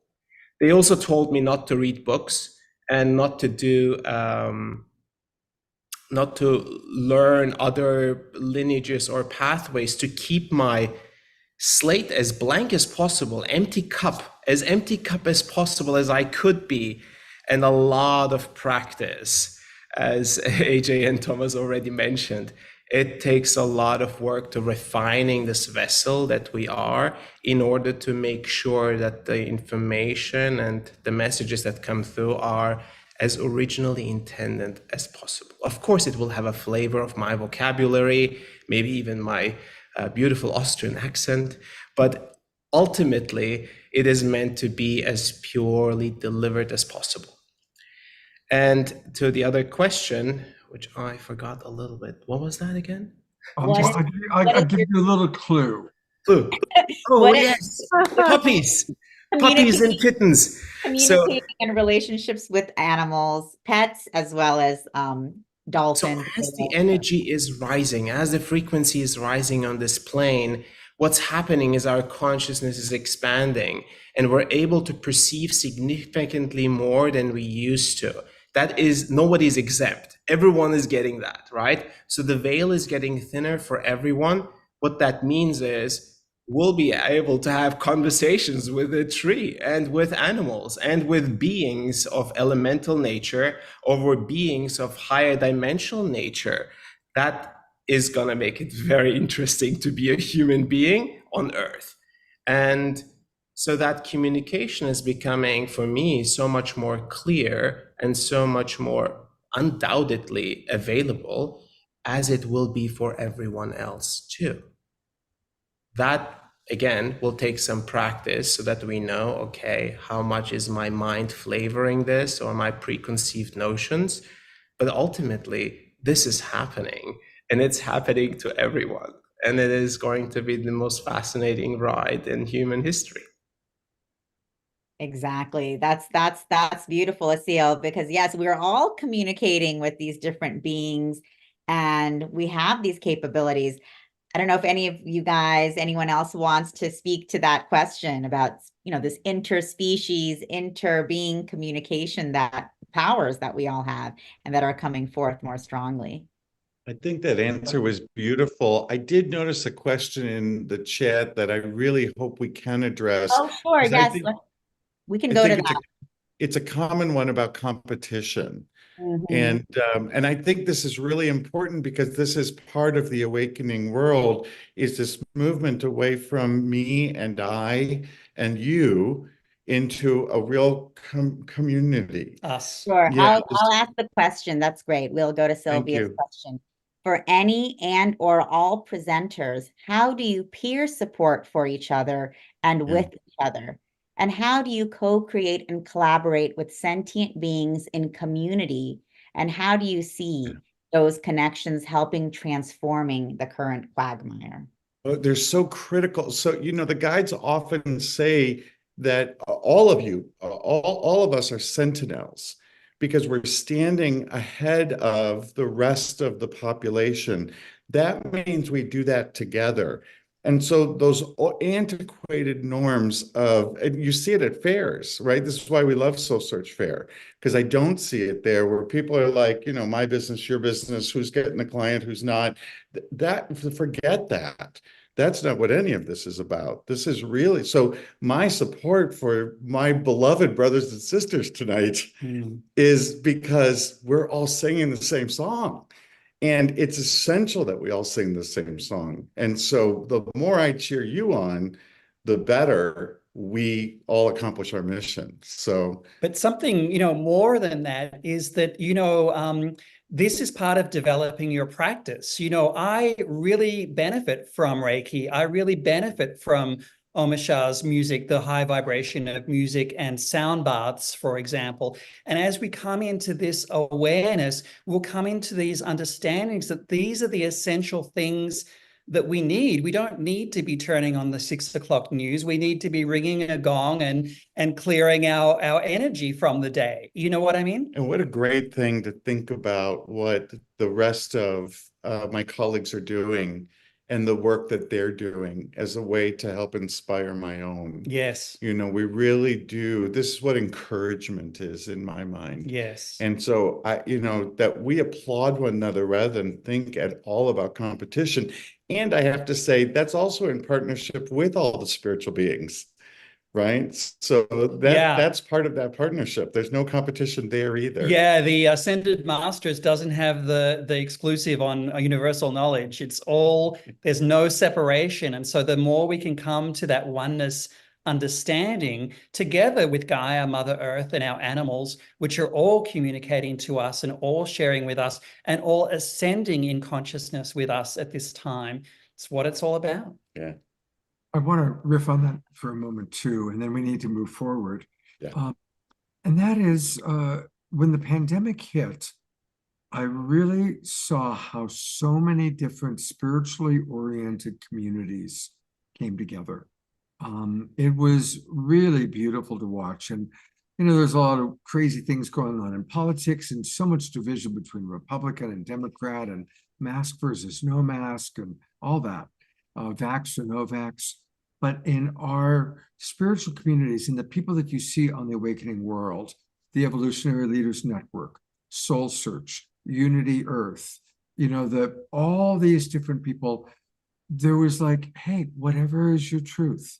And it was like a shift of the higher vibration people, the ones you see on this show, were like inclusive and accepting and understanding, and we're all collaborating and supporting each other.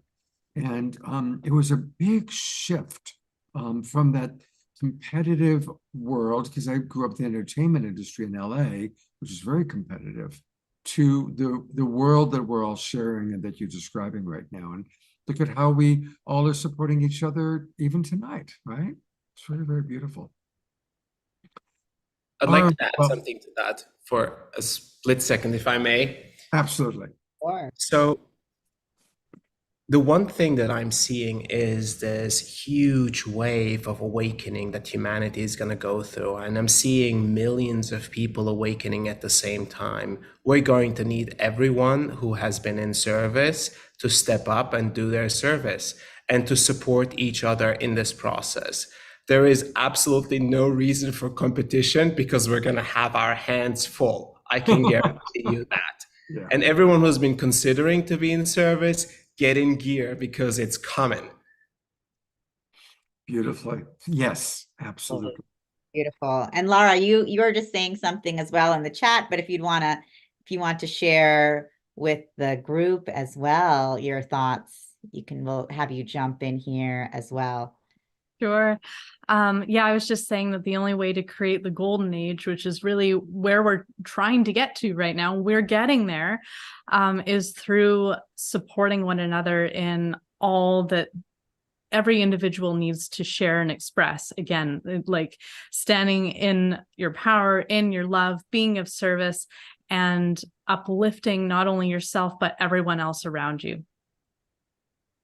Yeah, beautiful. Thank you. And so we have this incredible community of practitioners and, you know, all coming together in support of this great awakening. And there's, you know, we are operating far beyond like that old paradigm of competition. This is all about collaboration, cooperation, and supporting one another. All of us, you know, being those pillars of light, anchoring in these energies for ourselves, for one another, for the collective. It's just so powerful. And I love that you asked that question, Sylvia. Thank you. That's great. So, you know, thank you guys for all these amazing questions and for our presenters for jumping in and answering. Do any of our presenters want to add anything else just to as we wrap up? Oh, and I know, oh, sorry, go ahead. No, I just wanted to thank everybody for everybody here for your enthusiasm and all of the high vibration energy, and again in that gorgeous spirit of collaboration. We're doing this. We are doing this. And also, actually, I wanted Charlie to share about his show that he's coming through with, which we're working on. It's Multidimensional Travels with Charlie Lamson. So, Charlie, would you like to share about what you're bringing through and how it relates to what we've been talking about here? Yes, well, I'm preparing a show or creating a show that walk people through the evolution through the epochs and how the different timelines have worked and how it's coming together now. When it feels like we hear all these beautiful things of Atlantis and Lemuria or the celestial realms, not understanding completely why it was imperative for us to come into this fallen consciousness to individualize our consciousness. Even in those very high consciousness times, we were still very much sleepers and parrots, and even the high priests we just were taught to speak things into existence by other, because we were clear channels all the time. And so we did this, and then so it required for us to gain our individuality to actually be disconnected almost, to put it simply. And then when we went into this process is what we're in now, what we call the kingdom of the rainbows or the post-Atlantean epoch. But now we're becoming God-realized, self-realized beings. All right, this is what ascension, I think this is what people speak of as ascension. And, we're remembering who we are. And so I've got a lot of memories and a lot of things that have come through to me in the times where we did learn and master many things in all these times, don't get me wrong. And now we're unlocking them in our light bodies. All the memories begin to come out, everything you've mastered. Like Asil was saying, to be able, as your consciousness is expanding, it's like natural to commune with the trees. It's natural to commune with the elementals. Even tonight, while I'm sitting here in my office is in a very mystical building, they're all talking around me like I can't hear them, wondering how long I'm going to leave this ring light on. They're like, why is he still here? Why is he still here? So it's like, so it's happening, and then when you start acknowledging, if you don't believe you're having the experiences yet, acknowledge the trees and talk to them like people, talk to them like beings that they are, and you will very soon start seeing it. And like AJ and Thomas was saying, it's like, is this my imagination, or because they're all character, they all have their own little personalities, and the angels have their own personalities, but it comes with a feeling of love and purity and innocence. Even when they're being little troublemakers, there's an innocence about it. There's something that resonates within you that, man, I can't make this up. This just isn't, it's not me. And so I want to bring these connections in while I'm giving the stories or talking about certain things. I know my whole team is blessing everybody and activating the memories within themselves. So it's like not so much what I'm doing, but what I am doing, right? Oh, that's I want to say thank you to everybody. We got to move forward. But what a wonderful show. A big thank you to all of you for the wonderful things that you're doing.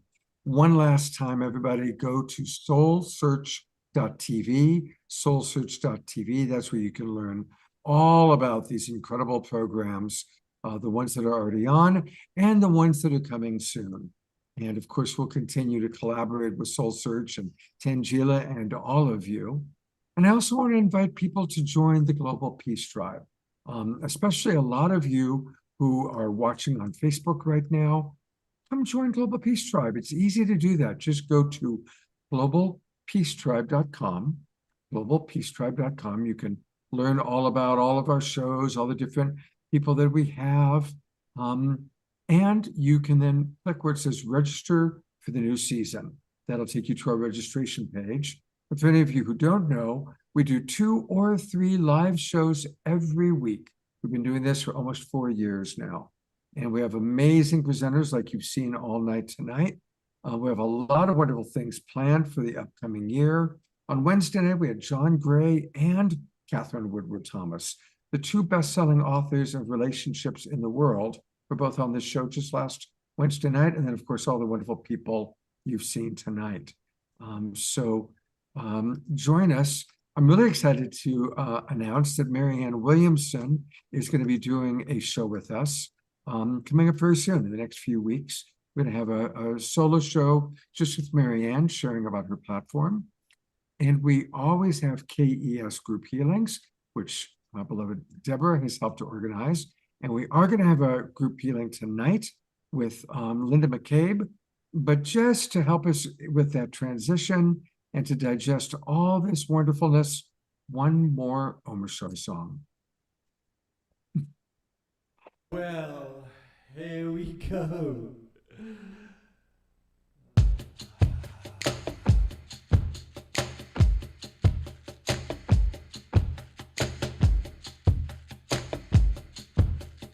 One, two, three, four.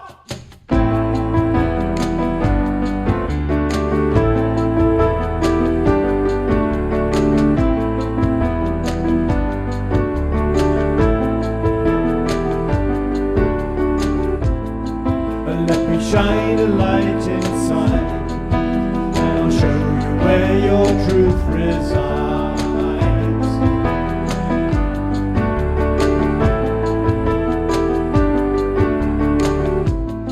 I'll lift your eyes up to the skies, and I'll prove to you that nothing dies.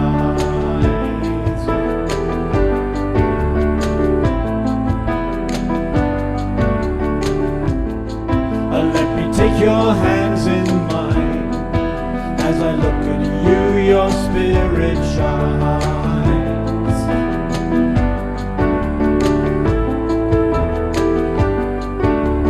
I know you hear me, so please do not fear me, 'cause I'm here to lift you, restore you to glory, and love you and hold you and be your victory. My child, I will welcome you home. Welcome you home.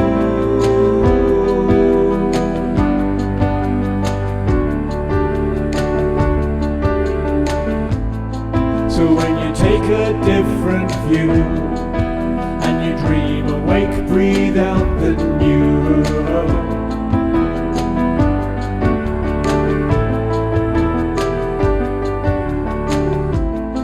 The world will come alive again as we dance and sing and make new friends.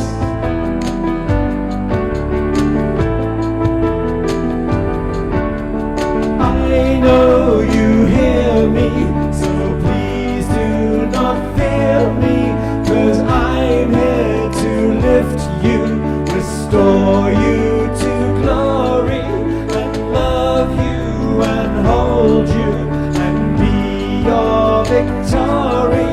My child, I will welcome you home. Welcome you home. Welcome you home.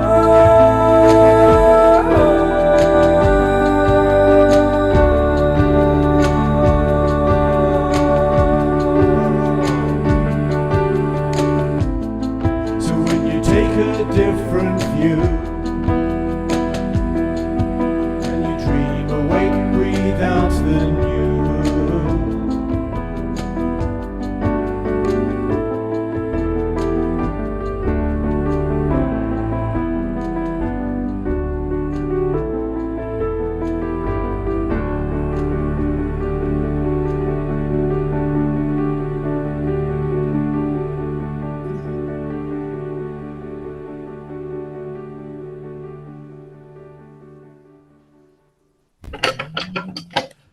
That's all Twinkle Omashar. Thank you so much, brother.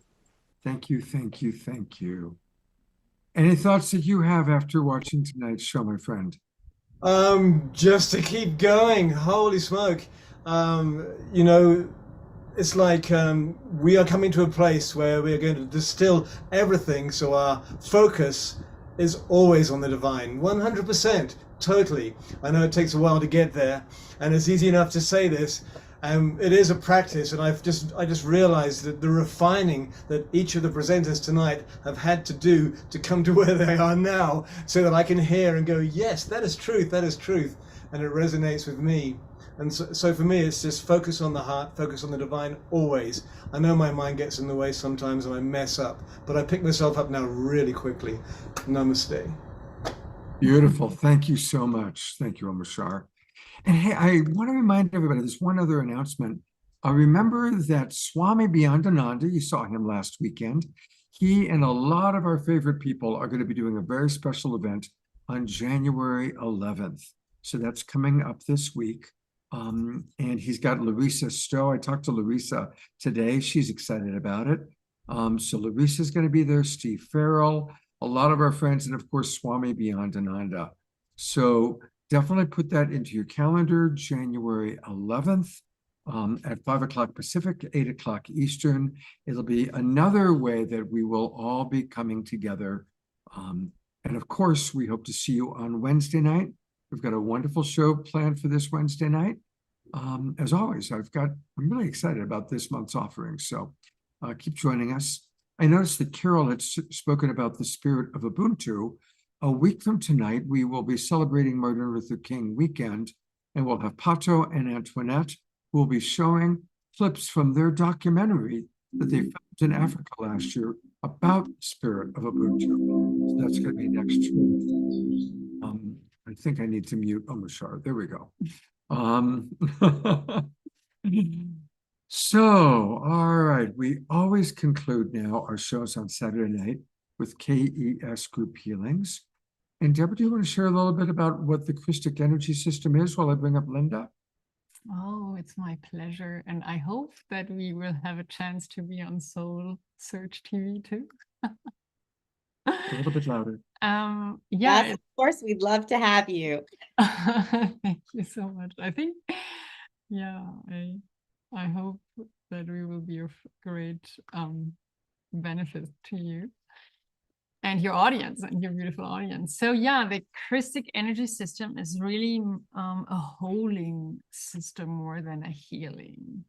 Of course, and it's basically a shift of energy. So everything that is not filled, every single atom that's not filled with 1,000% light gets transformed, and the light comes in, so that everything gets whole again. And of course, that is the process of healing. And we're talking about past lives, future lives, we're talking about karma, we're talking about dharma, we're talking about the physical body, the mental body, the emotional body, we're talking about everything you can imagine that really is capable to be transformed, and it's not quantifiable, and it's just really the divine that is working through us. So we get a glimpse of the light that goes everywhere, and it's only as much as you allow. So we always really can only repeat the word that I've once heard from Joshua, when he healed a blind man, and the blind man was full of gratitude for the healing, and Joshua was just saying, it's your faith, you did it yourself. Mm-hmm. And that's what we feel about KES as well. Whatever you allow is happening. We are just facilitators. The light is going through us exactly as beautifully as everybody shared tonight. We're not doing anything. We just allow really the light and the consciousness to work through us as much as you, beautiful souls, allow us to do. Yeah. Mm-hmm. Linda, what do you think? Beautiful. So good to see you, beloved Deborah. I miss you. Love you so much, both you and Scott. And I'm delighted to be here and be part of this incredibly uplifting show. So it's a joy. Scott, I think I'm going to have to transition to my laptop though, because my phone just decided it's close to ending its battery life. So I'm going to join on my laptop if that's okay with you. Absolutely. Okay. Well, And I'll leave from here. Okay. So yeah, Linda will be with us in a moment as soon as I see you coming back on. And I did mention actually this Wednesday night, our show is going to be another edition of Authors That We Love. And one of those authors is Dr. Jerry Schwartz. You saw her on the show. She's one of the co-founders of the Visioneers. She's written a wonderful book all about aging and all about creating a whole new life, regardless of what age we might be.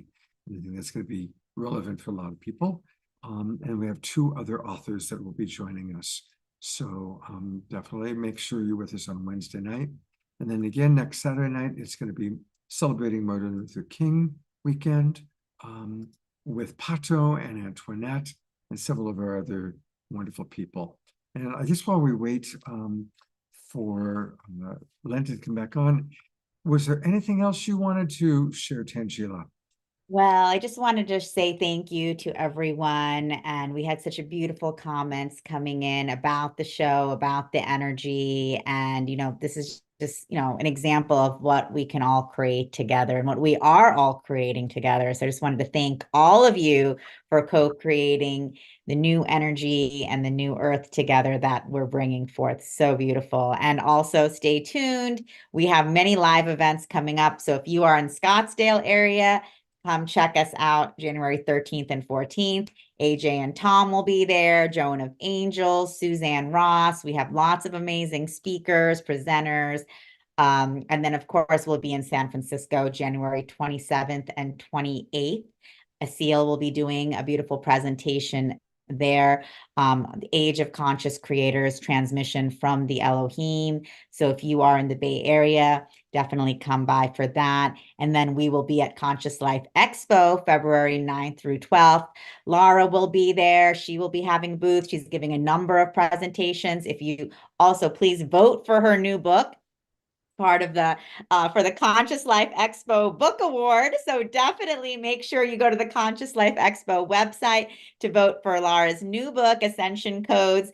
And Laura's giving a number of presentations. Asil is giving presentations.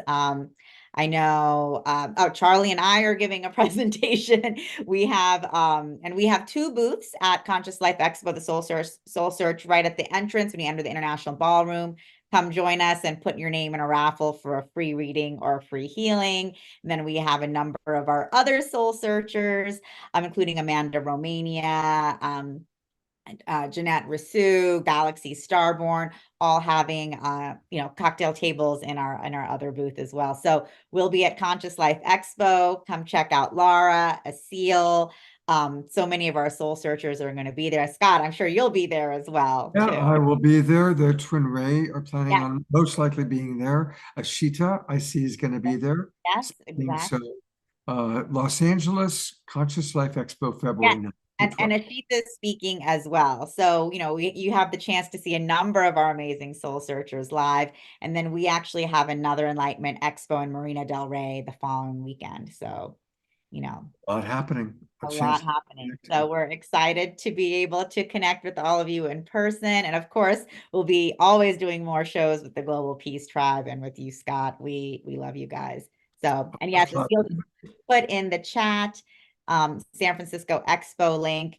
So, oh yes, because I had asked, you have a link for the event Asil will be speaking at in SFO. So yes, just go to soulsearch.io/San Francisco Expo, and then you can sign up there. It'll take you to the link to sign up for Asil's transmission. That will be on January 13th at 6:30 p.m. It is, I don't know if it's his first time back doing a live event in San Francisco, but it is going to be a great one. So definitely, if you guys are, I know a lot of you guys are in the Bay Area on this show. So I know a lot of you have been to our Marin event and our Santa Clara and our Santa Cruz events. Definitely come over to San Francisco. We'll see you there. Angela, I love collaborating with you, and I'll talk to you soon. And of course, we're still talking about some exciting things that we'll announce in the future. we have a lot of more things to announce with Scott and Soul Search TV. So stay tuned for that. All right. Love you, Tangela. Love you too. Linda, I'm going to turn it right over to you. Take it away. Oh, thank you so much. I am impressed with all the offerings and the beautiful, beautiful sharings. And I have been taking notes and just so many beautiful quotes that have come out of tonight. So as beloved Deborah has shared, yeah, the Christic energy system came through Sanandaji and Chikinama, our teachers. They have brought them through from a future timeline, a future golden age, and brought it here. So it's a very quantum system. And it's an honor for me to share with you. Given the time, it's after midnight for me. So given the time, I'll do a very short meditation. The energies here are so beautiful. I think it wouldn't take people very long to sink into the energy. So I invite you. Oh, and what I want to say was I will speak a little bit in the beginning and then I'll go quiet.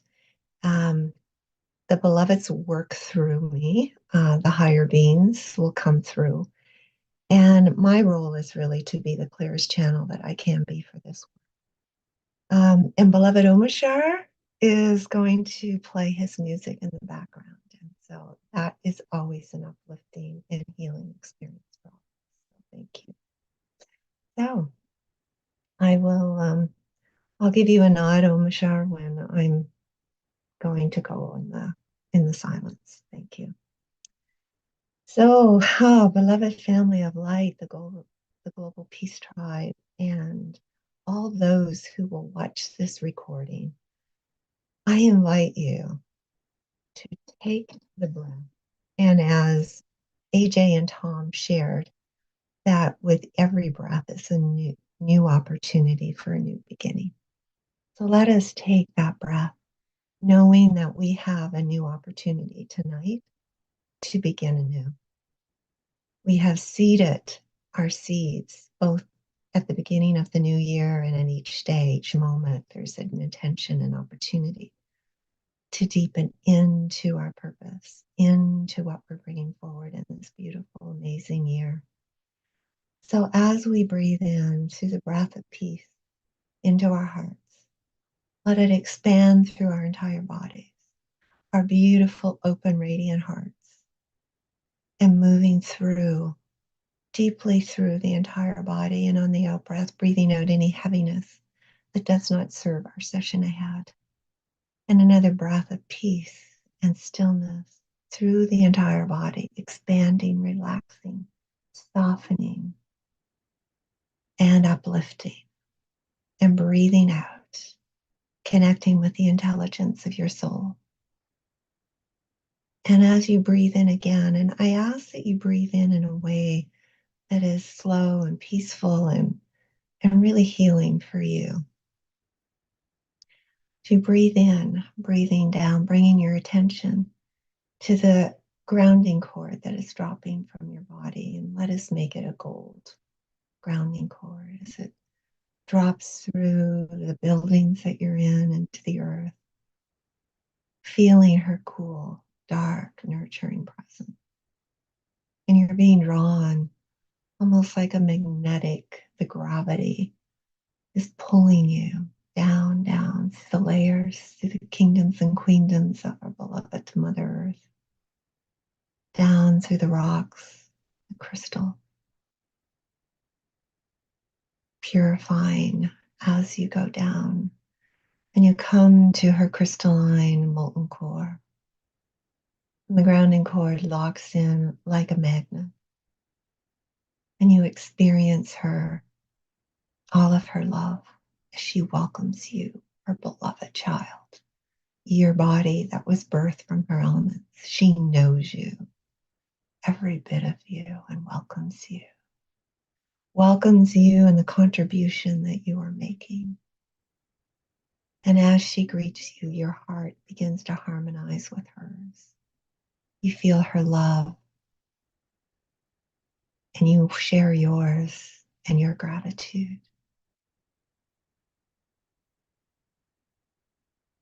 And as you bring this love back up through the levels and layers, you come to the crystal kingdom. And there's a crystal greeting you, one that has been waiting for you, that knows you well. And you return the greeting, and you notice that the crystal has prepared a special crystalline bed, a healing chamber, and invites you to lie down. And as you lie down, it feels so comfortable. Oh, soft even, surprising. And it begins to surround you in a most comforting way. And you notice the color, sound, frequency, and vibration.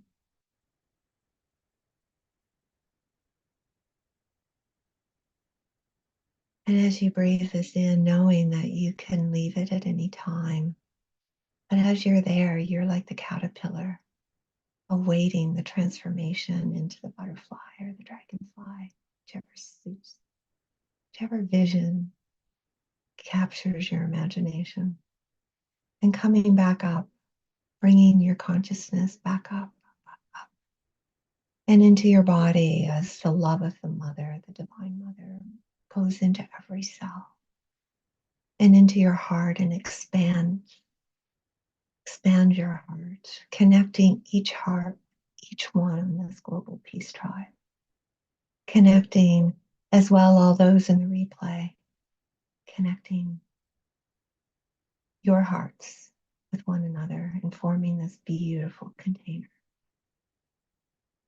And then moving through the next breath, moving up through the crown, up through the atmosphere, to the suns and the suns behind the suns, to past, having gone past all the planets and the stars and the zodiac,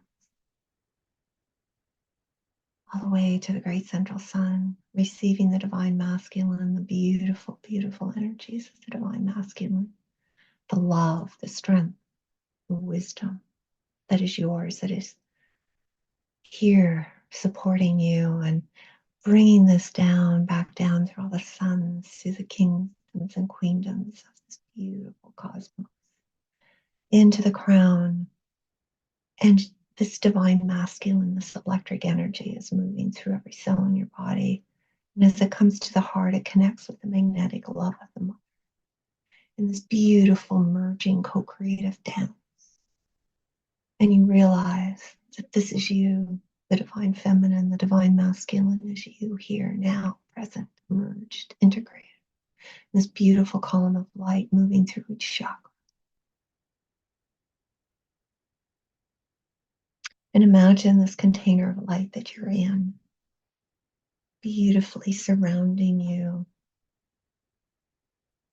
The prayers have been set. Higher levels, angels and guides are here. The beloved Sanandaji and Shekinah Ma are here. The beings of light from the realms of illumined truth are here, all supporting you.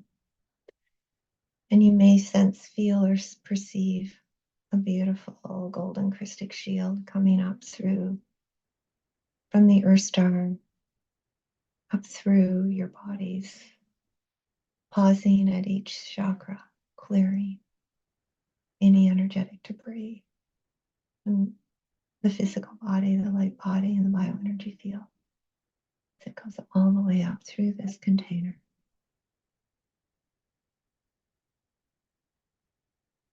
And anchors into the soul star above your head, continuing to spin until the end of the session.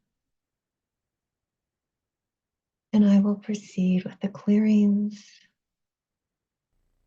And I invite beloved Umashar to gift us with his music.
Now, as we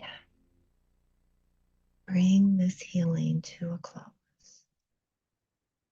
I'm reversing spin on the Soul Star Golden Christic Shield and bringing it down, continuing to clear, close, and seal the energy.